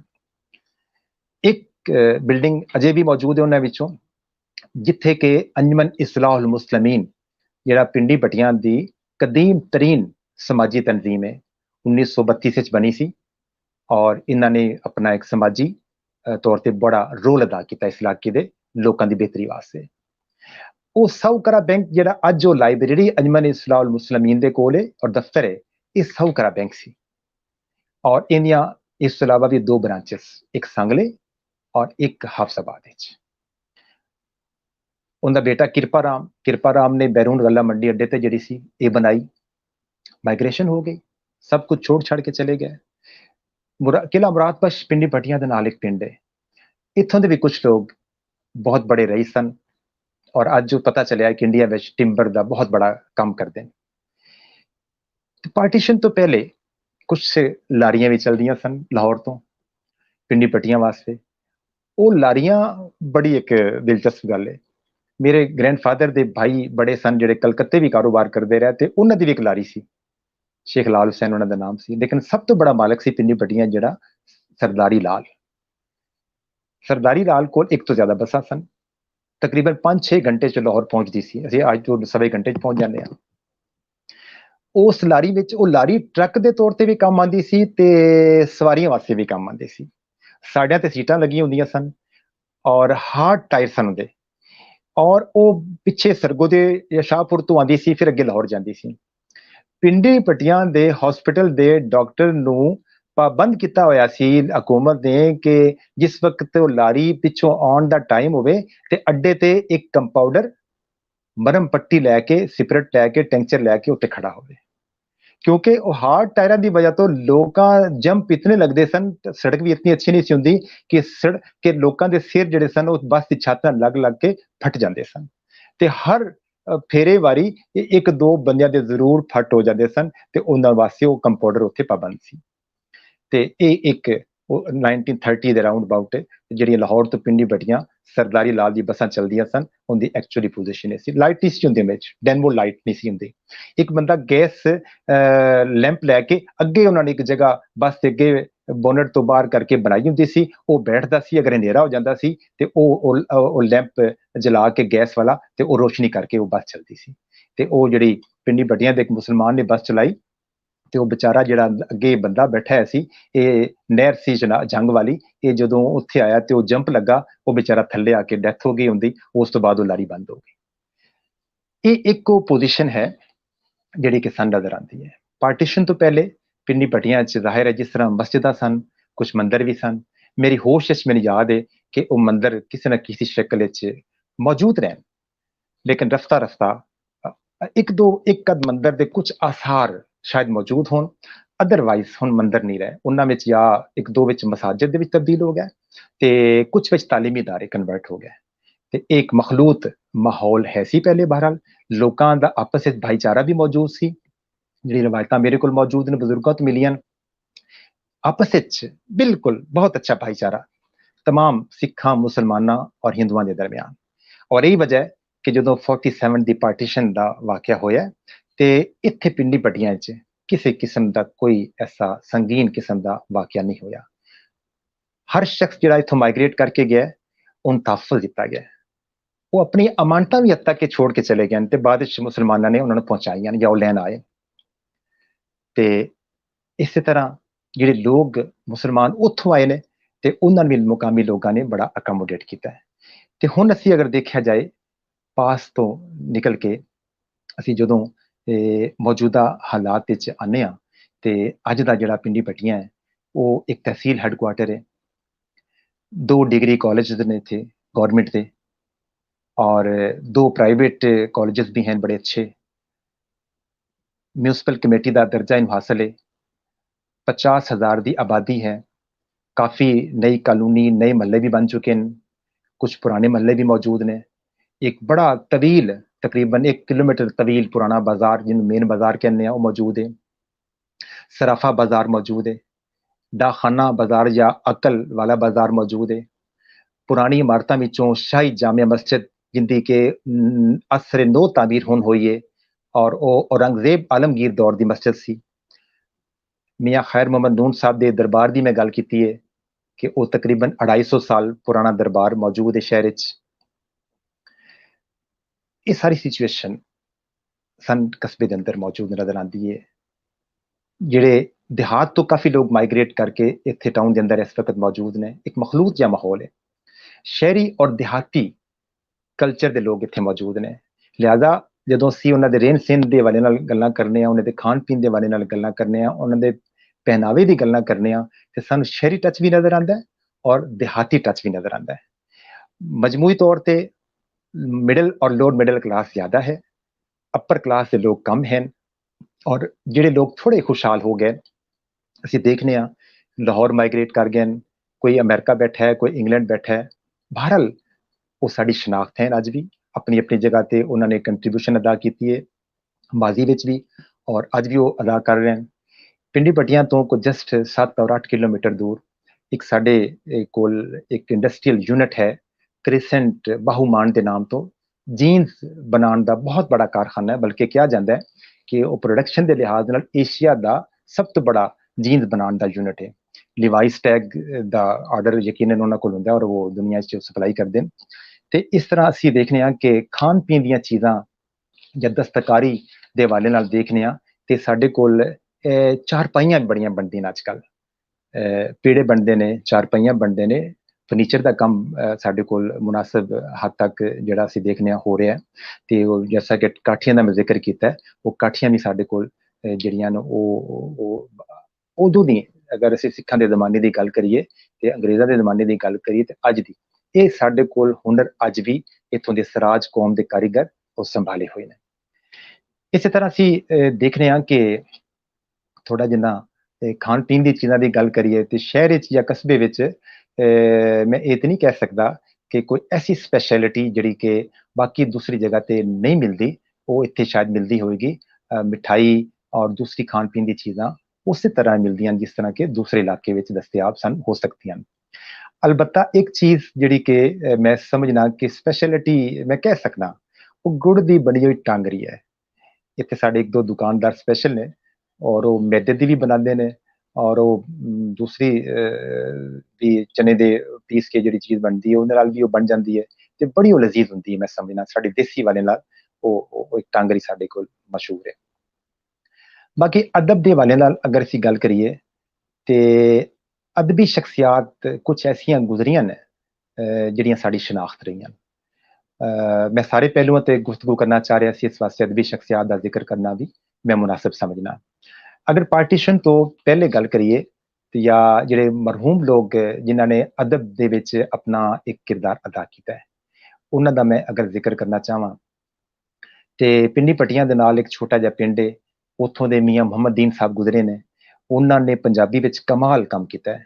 ਸ਼ਾਇਰੀ ਵਿੱਚ ਹਜ਼ਰਤ ਸੁਲਤਾਨ ਬਾਹੂ ਦੇ ਕਲਾਮ ਦਾ ਉਹਨਾਂ ਨੇ ਜਿਹੜੇ ਫਾਰਸੀ ਦਾ ਕਲਾਮ ਸੀ ਪੰਜਾਬੀ ਵਿੱਚ ਉਹਨਾਂ ਨੇ ਮੰਜ਼ੂਮ ਤਰਜਮਾ ਕੀਤਾ, ਤੇ ਕੁਰਾਨ ਪਾਕ ਦਾ ਕੁਝ ਹਿੱਸਾ ਉਹ ਮੰਜ਼ੂਮ ਤਰਜਮਾ ਕੀਤਾ ਉਹਨਾਂ ਨੇ, ਤੇ ਹੋਰ ਕਿਸੇ ਕਹਾਣੀਆਂ, ਯਾਨੀ ਕਿ ਬਹੁਤ ਬੜਾ ਕੰਮ ਮੀਆਂ ਮੁਹੰਮਦ ਦੀਨ ਸਾਹਿਬ ਦਾ ਅਸੀਂ ਦੇਖ ਰਹੇ ਹਾਂ ਕਿ ਉਹਨਾਂ ਨੇ ਕੀਤਾ ਹੈ।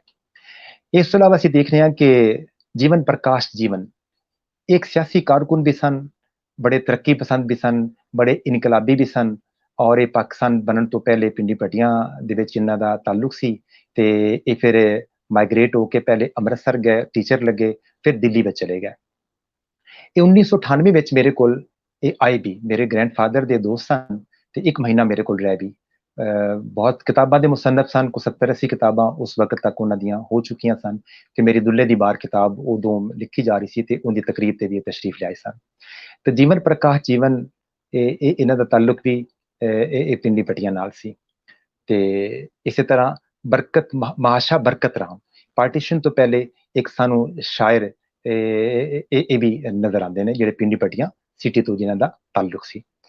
ਆਫਟਰ ਪਾਰਟੀਸ਼ਨ ਅਗਰ ਅਸੀਂ ਦੇਖੀਏ ਤੇ ਸ਼ੇਖ ਮੁਹੰਮਦ ਅਸਗਰ ਮਨਸ਼ਾ ਇਹ ਮੇਰੇ ਰੀਅਲ ਅੰਕਲ ਸਨ, ਇਹ ਵੀ ਸ਼ਾਇਰੀ ਕਰ ਲੈਂਦੇ ਸਨ, ਉਰਦੂ ਵਿੱਚ ਸ਼ਾਇਰੀ ਕਰਦੇ ਸਨ।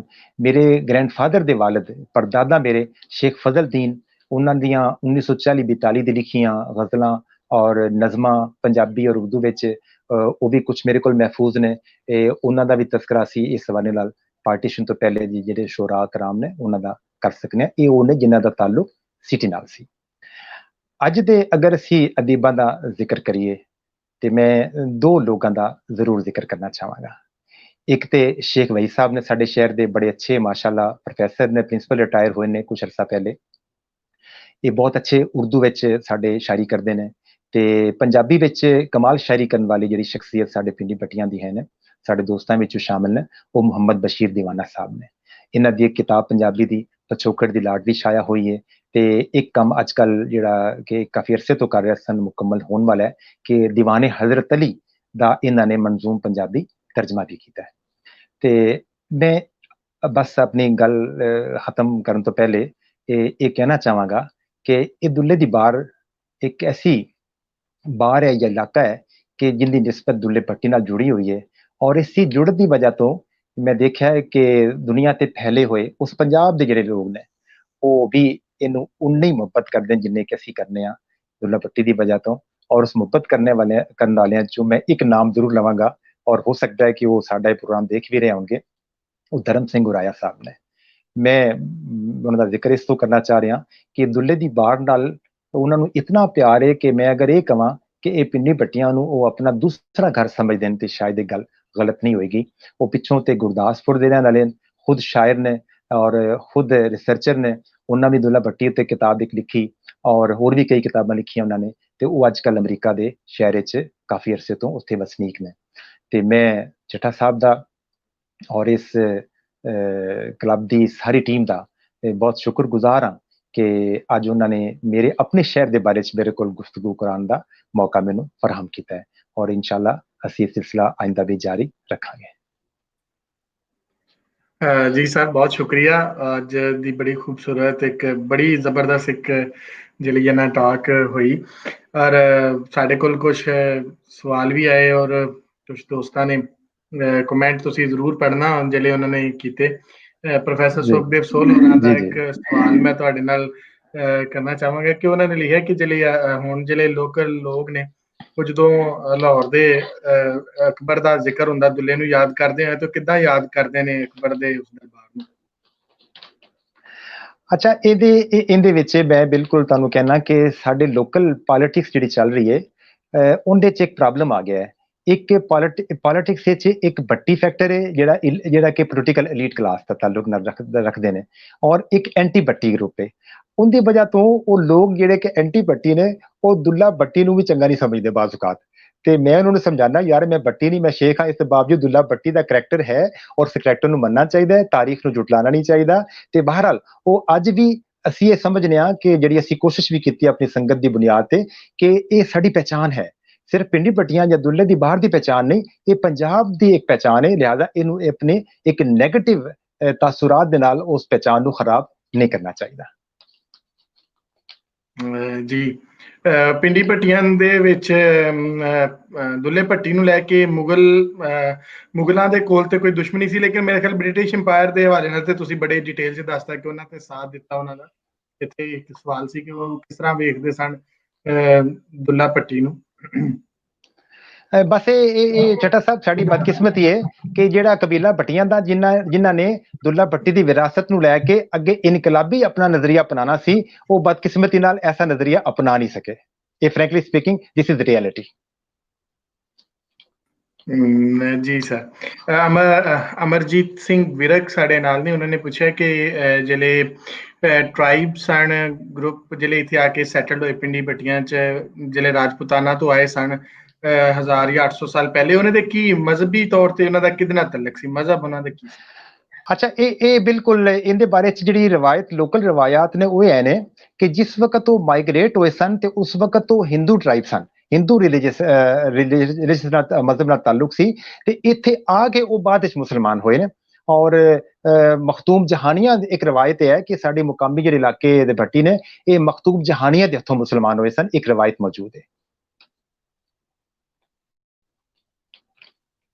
ਜੀ ਸਰ, ਪਿੰਡੀ ਭੱਟੀਆਂ ਦੇ ਹਵਾਲੇ ਨਾਲ ਸਰ ਮੈਂ ਇੱਕ ਕੁਐਸਚਨ ਕਰਾਂਗਾ ਤੇ ਤੁਹਾਡੀ ਜਿਹੜੀ ਸੰਗਤ ਹੈ ਦੁੱਲਾ ਭੱਟੀ, ਜਿਹੜੀ ਤੁਸੀਂ ਸੰਗਤ ਦੇ ਚੇਅਰਮੈਨ ਹੋ ਤੁਸੀਂ, ਤੇ ਉਹ ਸਰ ਸੰਗਤ ਕੀ ਕੰਮ ਕਰਦੀ ਹੈ ਦੁੱਲੇ ਭੱਟੀ ਦੇ ਹਵਾਲੇ ਨਾਲ, ਉੱਤੇ ਅੱਜ ਕੱਲ ਕੀ ਗੱਲਬਾਤ ਹੈ? ਕਿਉਂਕਿ ਅਸੀਂ ਅਸੀਂ ਸ਼ੁਰੂ ਜਦੋਂ ਕੀਤੀ ਸੀ 2006 ਵਿੱਚ, ਬਲਕਿ ਧਰਮ ਸਿੰਘ ਗੁਰਾਇਆ ਸਾਹਿਬ ਦੇ ਇਮਾਰਤ ਹੀ ਅਸੀਂ ਸ਼ੁਰੂ ਕੀਤੀ ਸੀ। ਇੱਕ ਚੈਪਟਰ ਅਸੀਂ ਇੱਥੇ ਬਣਾਇਆ, ਇੱਕ ਚੈਪਟਰ ਉਹਨਾਂ ਨੇ ਉੱਥੇ ਬਣਾਇਆ, ਜਿਹਦੇ ਖੁਦ ਚੇਅਰਮੈਨ ਉੱਥੇ ਬਣੇ। ਤੇ ਇਹਦੇ ਵਿੱਚ ਬੁਨਿਆਦੀ ਪਰਪਸ ਇਹ ਸੀ ਕਿ ਅਸੀਂ ਲਿਟਰੇਰੀ ਤਰੀਕੇ ਨਾਲ, ਲਿਟਰੇਚਰ ਦੇ ਜ਼ਰੀਏ ਨਾਲ ਦੁੱਲਾ ਭੱਟੀ ਦੇ ਕਰੈਕਟਰ ਨੂੰ ਪੋਜ਼ਿਟਿਵਲੀ, ਜੋ ਹਕੀਕਤ ਦੇ ਕਰੀਬ ਹੈ, ਉਹਨੂੰ ਪੇਸ਼ ਕੀਤਾ ਜਾਏ। ਇੱਕ ਤੇ ਇਹ ਗੱਲ ਸੀ। ਔਰ ਇਸੇ ਵਾਸਤੇ ਦੇਖੋ ਕਿ ਮੇਰੀ ਕਿਤਾਬ ਦਾ ਤਰਜਮਾ ਉਸ ਤੋਂ ਬਾਅਦ ਦੁੱਲਾ ਭੱਟੀ ਸੰਗਤ ਦੀ ਪਲੇਟਫਾਰਮ ਤੇ ਇੰਗਲਿਸ਼ ਵਿੱਚ ਹੋਇਆ, ਫਿਰ ਗੁਰਮੁਖੀ ਵਿੱਚ ਧਰਮ ਸਿੰਘ ਗੁਰਾਇਆ ਸਾਹਿਬ ਨੇ ਕਿਤਾਬ ਲਿਖੀ ਇਸੇ ਪਲੇਟਫਾਰਮ ਤੋਂ।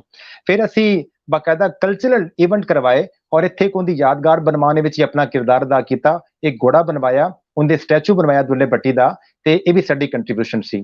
ਫਿਰ ਅਸੀਂ ਸਟੂਡੈਂਟ ਨੂੰ ਇਨਕਰੇਜ ਕਰਨ ਵਾਸਤੇ ਇਸ ਪਲੇਟਫਾਰਮ ਤੇ ਉਹਨਾਂ ਨੂੰ ਕੁਝ ਅਸੀਂ ਦੁੱਲਾ ਭੱਟੀ ਸਕਾਲਰਸ਼ਿਪ ਜਾਰੀ ਕੀਤੇ। ਫਿਰ ਇਸੇ ਪਲੇਟਫਾਰਮ ਤੋਂ ਅਸੀਂ ਅਦਬੀ ਕਾਨਫਰੰਸਾਂ ਕਰਾਈਆਂ 2-3 ਕਲਮ ਕਬੀਲਾ ਦੇ ਨਾਮ ਤੋਂ, ਔਰ ਜਿਹੜੇ ਪੰਜਾਬੀ ਵਿੱਚ ਲੋਕ ਕੰਮ ਕਰਨ ਵਾਲੇ ਸਨ ਉਹਨਾਂ ਦੇ ਲਿਖਤਾਂ ਨੂੰ ਇਕੱਠਾ ਕੀਤਾ, ਨੁਮਾਇਸ਼ ਕੀਤੀ, ਔਰ ਉਹਨਾਂ ਨੂੰ ਅਸੀਂ ਬਾਕਾਇਦਾ ਅਵਾਰਡ ਵੀ ਦਿੱਤੇ। ਜੀ ਸਰ।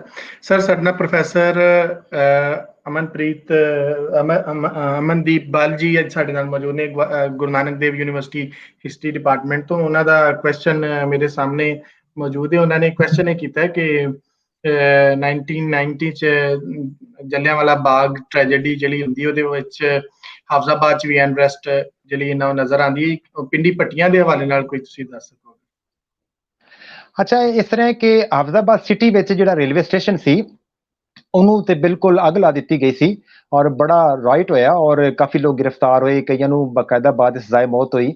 ਤੇ ਉੱਥੇ ਇੱਕ ਟ੍ਰੇਨ ਜਦੋਂ ਆਈ ਤਾਂ ਉਹਦੇ ਚ ਅੰਗਰੇਜ਼ ਟਾਈਮ ਸੀ, ਉਹਦਾ ਨਾਲ ਬੇਟਾ ਸੀ, ਤੇ ਲੋਕ ਜਿਹੜੇ ਜਲੂਸ ਆਲਰੇਡੀ ਕੱਢ ਕੇ ਉੱਥੇ ਖੜੇ ਸਨ, ਉਹਨਾਂ ਨੇ ਜਦੋਂ ਅੰਗਰੇਜ਼ ਨੂੰ ਦੇਖਿਆ ਤੇ ਉਹ ਇਸ਼ਤਿਆਲ ਵਿੱਚ ਆ ਗਏ, ਤੇ ਉੱਥੇ ਤੇ ਕਾਫੀ ਹੰਗਾਮਾ ਹੋਇਆ। ਲੇਕਿਨ ਫੌਜ ਨੇ ਫੌਰੀ ਤੌਰ ਤੇ ਤਹਿਸੀਲ ਪਿੰਡੀ, ਤਹਿਸੀਲ ਹਾਫਜ਼ਾਬਾਦ ਦੇ ਦੂਸਰੇ ਜਿਤਨੇ ਏਰੀਆ ਸਨ ਉਹਨੂੰ ਕੰਟਰੋਲ ਕੀਤਾ, ਔਰ ਥਾਣੇ, ਹਸਪੀਟਲ ਔਰ ਸਰਕਾਰੀ ਜਗ੍ਹਾ ਤੇ ਆਪਣਾ ਪਹਿਰਾ बढ़ा ਦਿੱਤਾ। ਅਸਲ ਵਿੱਚ ਜਿੱਥੇ ਜਿੱਥੇ ਟ੍ਰੇਨ ਸੀ ਨਾ ਉੱਥੇ ਜ਼ਿਆਦਾ ਗੜਬੜ ਹੋਈ ਪਿੰਡੀ ਭੱਟੀਆਂ, ਜੋ ਕਿ ਟ੍ਰੇਨ ਨਹੀਂ ਸੀ ਉਸ ਵਕਤ ਦੀ, ਨਾ ਹੁਣ ਹੈ। ਇਸ ਵਾਸਤੇ ਇੰਤਜ਼ਾਮੀਆ ਨੇ ਕੁਝ ਕੰਟਰੋਲ ਵਿੱਚ ਰੱਖਿਆ। ਔਰ ਦੂਸਰੀ ਬੜੀ ਇੰਪੋਰਟੈਂਟ ਜਿਹੜੀ ਗੱਲ ਮੈਂ ਕਰਨਾ ਜਾ ਰਿਹਾ ਕਿ ਚੂੰਕਿ ਲੋਕਲ ਭੱਟੀ ਟ੍ਰਾਈਬ ਜਿਹੜਾ ਅੱਜ ਵੀ ਪੋਲਿਟਿਕਸ ਵਿੱਚ ਬਹੁਤ ਅੱਗੇ ਹੈ, ਇਹ ਚੂੰਕਿ ਅੰਗਰੇਜ਼ਾਂ ਦਾ ਖੈਰ ਖਾਸ ਸੀ ਔਰ ਅੰਗਰੇਜ਼ਾਂ ਦੇ ਨਾਲ ਸੀ, ਇਸ ਵਾਸਤੇ ਉਹ ਜੋ ਕਿ ਇਨਕਲਾਬੀ ਖਿਆਲਾਂ ਦਾ ਮਾਲਕ ਨਹੀਂ ਸੀ, ਇਸ ਵਾਸਤੇ ਇੱਥੇ ਕਿਸੇ ਇਸ ਤਰ੍ਹਾਂ ਦੀ ਸਰਗਰਮੀ ਦਾ ਇਮਕਾਨ ਬਹੁਤ ਕਮ ਸੀ। ਅਲਬੱਤਾ ਇੱਕ ਮੈਂ ਗੱਲ ਇਜ਼ਾਫੀ ਕਰਨਾ ਚਾਹਾਂਗਾ ਕਿ 1942 ਜਦੋਂ ਕੁਇਟ ਇੰਡੀਆ ਮੂਵਮੈਂਟ ਹੋਈ ਹੈ ਤੇ ਕਾਂਗਰਸ ਦੀ ਬਕਾਇਦਾ ਤਹਿਰੀਕ ਚੱਲ ਰਹੀ ਸੀ, ਉਸ ਵਕਤ ਪਿੰਡੀ ਭੱਟੀਆਂ ਦੇ ਕੁਝ ਕਾਂਗਰਸੀ ਲੋਕਾਂ ਨੇ ਬੜਾ ਐਜੀਟੇਟ ਕੀਤਾ, ਜਲਸੇ ਕੀਤੇ, ਜਲੂਸ ਕੀਤੇ, ਔਰ ਇੱਕ ਸਚਦੇਵ ਸਿੰਘ, ਜਗਦੇਵ ਸਿੰਘ ਸਚਦੇਵ ਉਹਦਾ ਨਾਮ ਸੀ, ਉਹਦੀ ਕੱਪੜੇ ਦੀ ਦੁਕਾਨ ਸੀ ਮੇਨ ਬਾਜ਼ਾਰ ਵਿੱਚ, ਉਹਨੇ ਸਾਰਾ ਅੰਗਰੇਜ਼ੀ ਕੱਪੜਾ ਕੱਢ ਕੇ ਮੰਡੀ ਵਿੱਚ ਲਿਆ ਕੇ ਤੇ ਅੱਗ ਲਾ ਦਿੱਤੀ ਕਿ ਅਸੀਂ ਅੰਗਰੇਜ਼ੀ ਮਾਲ ਦਾ ਬਾਈਕਾਟ ਕਰਨਾ ਹੈ। ਜੀ ਸਰ।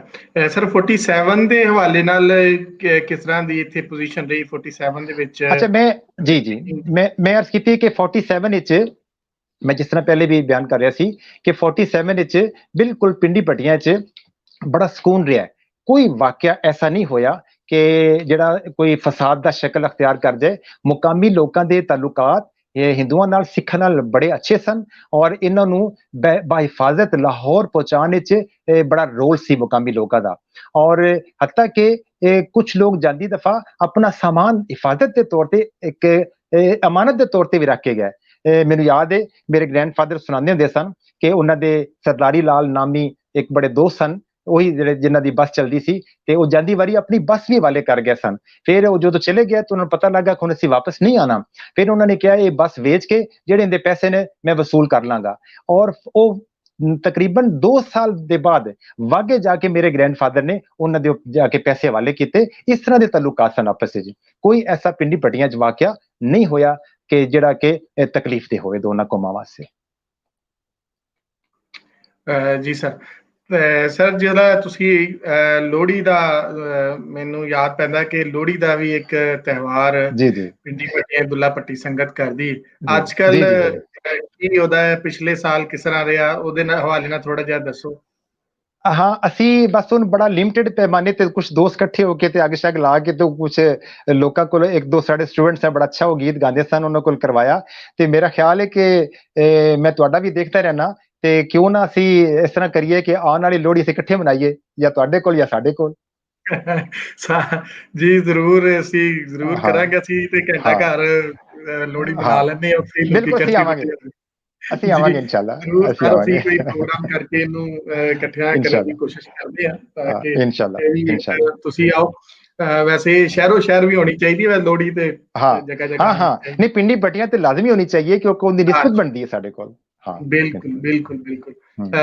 ਤੇ ਸਰ ਕੋਈ ਉੱਥੇ ਦੇ ਲੋਕਾਂ ਦੇ ਵਿੱਚ ਕੋਈ ਦੁੱਲਾ ਪੱਟੀ ਨੂੰ ਲੈ ਕੇ ਕੋਈ ਇੱਕ ਤੇ ਮੈਂ ਲੋਕਾਂ ਨੂੰ ਬਹੁਤ ਸਾਰਿਆਂ ਨੂੰ ਸੁਣਨਾ ਵਾ ਜਿਹੜੇ ਵੀ ਪੱਟੀ ਨੇ ਉਹ ਕਹਿੰਦੇ ਨੇ ਅਸੀਂ ਦੁੱਲੇ ਪੱਟੀ ਦੀ ਔਲਾਦ ਵਿੱਚੋਂ ਉਧਰੋਂ ਜਿਹੜੇ ਲੋਕੀ ਆਉਂਦੇ ਨੇ ਉਹਨੂੰ ਉਸ ਦੀ ਜਿਹੜੀ ਉਹਦੀ ਅਸਲ ਜਿਹੜੀ ਤਹਿਰੀਕ ਸੀ ਉਹਨੂੰ ਲੈ ਕੇ ਕੋਈ ਉਹਦੇ ਜਿਹੜਾ ਰਾਬਨ ਹੁੱਡ ਦਾ ਕਰੈਕਟਰ ਹੈ ਜਾਂ ਉਹਨੂੰ ਅਸੀਂ ਕਹਿੰਦੇ ਹਾਂ ਕਿ ਉਹਨੇ ਕਿਸਾਨਾਂ ਦੀਆਂ ਤਹਿਰੀਕਾਂ ਚਲਾਈਆਂ ਉਸ ਹਵਾਲੇ ਨਾਲ ਅੱਜ ਕੱਲ੍ਹ ਲੈਫਟ ਦੀ ਕੋਈ ਪੋਜੀਸ਼ਨ ਕੋਈ ਨਜ਼ਰ ਆਉਂਦੀ ਹੈ, ਕੋਈ ਕਿਸਾਨਾਂ ਦੀ ਤਹਿਰੀਕ ਨਜ਼ਰ ਆਉਂਦੀ ਹੈ, ਕੋਈ ਉੱਥੇ ਐਸੀ ਮੂਵਮੈਂਟ ਨਜ਼ਰ ਆਉਂਦੀ ਹੈ ਕੋਈ ਜਿਹਨੂੰ ਅਸੀਂ ਕਹਿ ਸਕਦੇ ਹਾਂ ਕਿ ਇਹ ਕਿਸਾਨਾਂ ਦੀ ਤਹਿਰੀਕ ਹੈ। ਨਹੀਂ ਬੜੇ ਅਫਸੋਸ ਨਾਲ ਮੈਂ ਬਿਲਕੁਲ ਕਹਾਂਗਾ ਕਿ ਇੱਕ ਤਹਿਰੀਕ ਦੀ ਸ਼ਕਲ ਵਿੱਚ ਇੱਕ ਕਿਸੇ ਪਲੇਟਫਾਰਮ ਦੀ ਸ਼ਕਲ ਵਿੱਚ ਐਸਾ ਕੋਈ ਫੋਰਮ ਮੌਜੂਦ ਨਹੀਂ ਹੈ। ਅਲਬੱਤਾ ਕੁਝ ਲੋਕ ਇੰਡੀਵਿਜੂਅਲੀ ऐसे ख्यालात दे मालिक जरूर ने जिहड़े कि तरक्की पसंदी वाल जांदे ने, मजदूरां दी गल करदे ने, खवातीन दे हकूक दी गल करदे ने, मजलूमां दी गल करदे ने। इंडिविजुअली लोग नजरियाती तौर ते और अमली तौर ते भी कुछ लोग मौजूद ने ते या माजी विच कुछ लोकां दा मैं आगाह सी हुण नहीं जिंदा रहे ते उन्हां लोकां ने भी अपनी जिंदगी स्ट्रगल कीती है किसी हद तक। लेकिन मौजूदा दौर च मैं कहांगा कि दुल्ले भट्टी दी पैरोकारी करने वाला शायद हुण मौजूद कोई नहीं है। जी सर बहुत शुक्रिया। धर्म गुराया साहब भी ਤੁਹਾਨੂੰ ਵੇਖ ਰਹੇ ਨੇ ਔਰ ਉਹਨਾਂ ਨੇ ਕਮੈਂਟ ਵੀ ਕੀਤਾ ਹੈ। ਉਹਨਾਂ ਦਾ ਵੇਖਣਾ ਬਹੁਤ ਜ਼ਰੂਰੀ ਸੀ ਅੱਜ ਕਿਉਂਕਿ ਉਹਨਾਂ ਦਾ ਦੂਸਰਾ ਘਰ ਹੈ। ਜੀ ਬਿਲਕੁਲ ਪੋਸਟਰ ਸ਼ੇਅਰ ਵੀ ਕਰਤਾ ਸੀ ਔਰ ਉੱਥੇ ਕਿਹਾ ਸੀ ਕਿ ਅਸੀਂ ਜ਼ਰੂਰ ਜਲਾ ਆਵਾਂਗੇ। ਤੇ ਅੱਜ ਦਾ ਸਰ ਅੱਜ ਦੇ ਇਸ ਗੱਲਬਾਤ ਵਾਸਤੇ ਸਰ ਤੁਹਾਡੇ ਅਸੀਂ ਬਹੁਤ ਮਸ਼ਕੂਰ ਹਾਂ। ਇੱਕ ਬਹੁਤ ਖੂਬਸੂਰਤ ਜਿਹੜੀ ਇਹ ਗੱਲਬਾਤ ਹੋਈ ਤੁਸੀਂ ਕਮੈਂਟ ਜ਼ਰੂਰ ਵੇਖਣਾ ਸਰ ਔਰ ਬਹੁਤ ਸਾਰੇ ਲੋਕਾਂ ਦੇ ਕਮੈਂਟ ਬੜੇ ਸੀਨੀਅਰ ਲੋਕਾਂ ਨੇ ਬਹੁਤ ਜਿਹੜਾ ਨਾ ਤਾਰੀਫ ਕੀਤੀ ਸਰ। ਅਸੀਂ ਇਸ ਸਿਟੀ ਐਜ਼ ਇਟ ਵਾਜ਼ ਦਾ ਪ੍ਰੋਗਰਾਮ ਜਿਹੜਾ ਅਸੀਂ ਉਹਦੀ ਜਿਹੜੀ ਬਿਸਮਿਲ੍ਲਾ ਸੀ ਉਹ ਤੁਹਾਡੇ ਕੋਲ ਹੀ ਸਰ ਕਰਵਾਈ ਸੀ। ਅਸੀਂ ਪਹਿਲਾ ਸਾਡੇ ਕਲੱਬ ਦੇ ਰਿਕਾਰਡ ਵਿੱਚ ਇੱਕ ਜਿਹੜਾ ਪਹਿਲਾ ਪ੍ਰੋਗਰਾਮ ਸੀ ਉਹ ਪ੍ਰੋਫੈਸਰ ਅਸਦ ਸਲੀਮ ਸ਼ੇਖ ਹੋਰਾਂ ਨੇ ਹੀ ਕੀਤਾ ਸੀ ਇਹਦਾ। ਸੋ ਇਸ ਤੋਂ ਵਕਤ ਹੁਣ ਕਿੰਨੇ ਪ੍ਰੋਗਰਾਮ ਹੋਏ ਬਾਹਰ ਵੀ ਇੱਥੇ ਈਸਟ ਔਰ ਵੈਸਟ ਦੋਵਾਂ ਸਾਈਡਾਂ ਤੇ ਹੀ। ਤੇ ਸੋ ਅਸੀਂ ਇਹ ਸਿਲਸਿਲਾ ਜਿਹੜਾ ਹੈ ਨਾ ਉਹ ਜਾਰੀ ਰੱਖਾਂਗੇ ਔਰ ਤੁਹਾਡੇ ਵੀ ਨਾਲ ਅਸੀਂ ਚਾਹਾਂਗੇ ਕਿ ਚਨਿਓਟ ਤੇ ਇਨਸ਼ਾਅੱਲਾ ਟਾਈਮ ਦਿਓ ਕਿਉਂਕਿ ਸਾਰਾ ਇਲਾਕਾ ਜਿਹੜਾ ਸਰਗੋਧੇ ਤੇ ਨੈਣ ਸੁਖ ਨੇ ਕੀਤਾ ਸੀ ਔਰ ਪਿੰਡੀ ਪੱਟੀਆਂ ਔਰ ਚਨਿਓਟ ਦੇ ਹਵਾਲੇ ਨਾਲ ਅਸੀਂ ਤੁਹਾਨੂੰ ਜ਼ਰੂਰ ਟਾਈਮ ਲਾਂਗੇ ਸਰ। ਮੈਂ ਜਦੋਂ ਤੁਸੀਂ ਹੁਕਮ ਕਰੋਗੇ ਮੈਂ ਹਾਜ਼ਰ। ਬਹੁਤ ਮੁਹੱਬਤਾਂ ਤੁਹਾਡੀਆਂ ਬਹੁਤ ਮੁਹੱਬਤਾਂ ਸਰ। ਬਹੁਤ ਸ਼ੁਕਰੀਆ ਸਰ। Thank you sir. ਜੀ ਸਾਰੇ ਦੋਸਤਾਂ ਦਾ ਬਹੁਤ ਬਹੁਤ ਸ਼ੁਕਰੀਆ। ਲਾਇਲਪੁਰ ਜੰਗ ਹਿਸਟੋਰੀਅਨ ਕਲੱਬ ਜਿਸ ਤਰ੍ਹਾਂ ਅਸੀਂ ਸਿਟੀ ਐਜ਼ ਇਟ ਵਾਜ਼ ਦਾ ਪ੍ਰੋਗਰਾਮ ਜਾਰੀ ਕੀਤਾ ਹੋਇਆ ਰੱਖਿਆ ਚਲਾ ਰਹੇ ਹਾਂ ਕੋਸ਼ਿਸ਼ ਕਰਦੇ ਹਾਂ ਕਿ ਅਸੀਂ ਵੱਧ ਤੋਂ ਵੱਧ ਉਹਨਾਂ ਇਲਾਕਿਆਂ ਨੂੰ ਅਥੈਂਟਿਕ ਸੋਰਸਸ ਦੇ ਨਾਲ ਅਸੀਂ ਦੋਸਤਾਂ ਦੇ ਸਾਹਮਣੇ ਲੈ ਕੇ ਆਈਏ, ਉਹਨਾਂ ਸੀਨੀਅਰ ਲੋਕਾਂ ਨੂੰ ਸਾਹਮਣੇ ਲੈ ਕੇ ਆਈਏ ਜਿਨ੍ਹਾਂ ਦਾ ਇਹਦੇ ਤੇ ਬਹੁਤ ਖੂਬਸੂਰਤ ਕੰਮ ਹੈ, ਤਾਂ ਕਿ ਆਉਣ ਵਾਲੇ ਜਿਹੜੇ ਸਾਡੇ ਸਟੂਡੈਂਟਸ ਨੇ, ਜਿਹੜੇ ਸਾਡੇ ਇੰਟੈਲੈਕਚੁਅਲ ਨੇ, ਸਕਾਲਰਸ ਨੇ, ਉਹ ਇਸ ਚੀਜ਼ ਨੂੰ ਜਦੋਂ ਸਾਈਟ ਕਰਨ ਤੇ ਉਹਨਾਂ ਨੂੰ ਇੱਕ ਅਥੈਂਟਿਕ ਔਰ ਸਾਇੰਟੀਫਿਕ ਜਿਹੜੀ ਹੈ ਨਾ ਉਹ ਸਾਡੇ ਕੋਲੋਂ ਆਰਕਾਈਵਸ ਜਿਹੜੇ ਨੇ ਨਾ ਉਹ ਮਿਲ ਸਕਣ। ਔਰ ਅਸੀਂ ਇਹ ਬਹੁਤ ਸਾਡੀ ਕੋਸ਼ਿਸ਼ ਹੈ, ਸਾਡਾ ਏਮ ਹੈ ਕਿ ਪੰਜਾਬ ਸਟੱਡੀਜ਼ ਦੇ ਜ਼ਿਆਦਾ ਤੋਂ ਜ਼ਿਆਦਾ ਜਿਹੜੇ ਸਟੂਡੈਂਟਸ ਨੇ, ਇਹਦੇ ਤੇ ਕੰਮ ਕਰਨ ਵਾਲੇ ਰਿਸਰਚਰਸ ਨੇ, ਉਹ ਸਾਡੇ ਇਸ ਕੰਮ ਦੇ ਨਾਲ ਆਣ, ਇਹਨੂੰ ਸਾਈਟ ਕਰਨ। ਔਰ ਇਹ ਜਿਹੜਾ ਅਸੀਂ ਸਾਡੀ ਕੋਸ਼ਿਸ਼ ਹੈ, ਸਾਡੀ ਇੱਕ ਖਾਹਿਸ਼ ਹੈ ਕਿ ਅਸੀਂ ਜਿਹੜਾ ਨਾ ਉਹ ਇੱਕ ਲਾਰਜੈਸਟ ਜਿਹੜਾ ਡਿਜੀਟਲ ਆਰਕਾਈਵ ਜਿਹੜਾ ਇੰਟਰਵਿਊਜ਼ ਦੀ ਸ਼ਕਲ ਦੇ ਵਿੱਚ ਪੂਰੀ ਦੁਨੀਆ 'ਚ ਬਣਾ ਸਕੀਏ, ਆਪਣੀ ਮਦਰ ਲੈਂਗੁਏਜ ਦੇ ਵਿੱਚ ਅਸੀਂ ਬਣਾ ਸਕੀਏ, ਮਾਂ ਬੋਲੀ ਵਿੱਚ ਬਣਾ ਸਕੀਏ।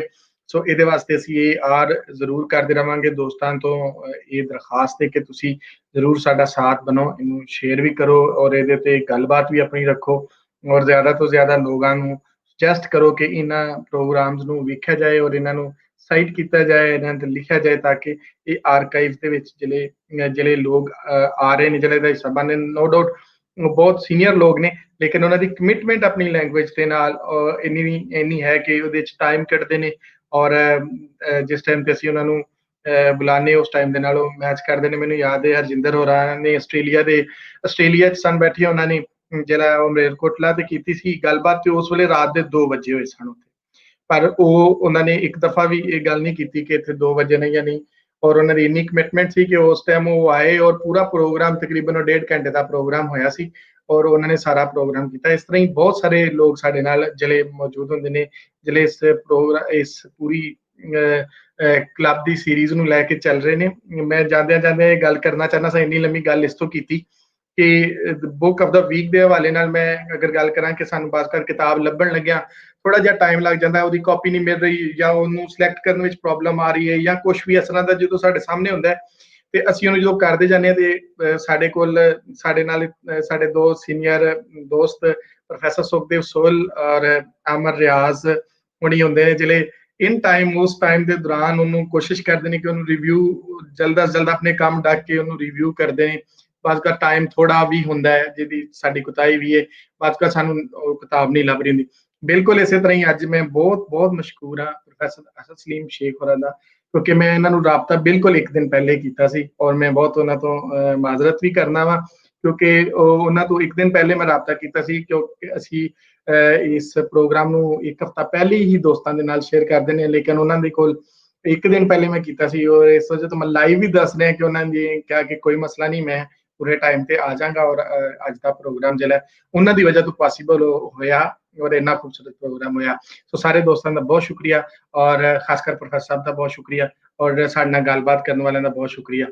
ਰੱਬ ਰਾਖਾ, ਮਿਲਨੇ ਆ ਅਗਲੇ ਪ੍ਰੋਗਰਾਮ।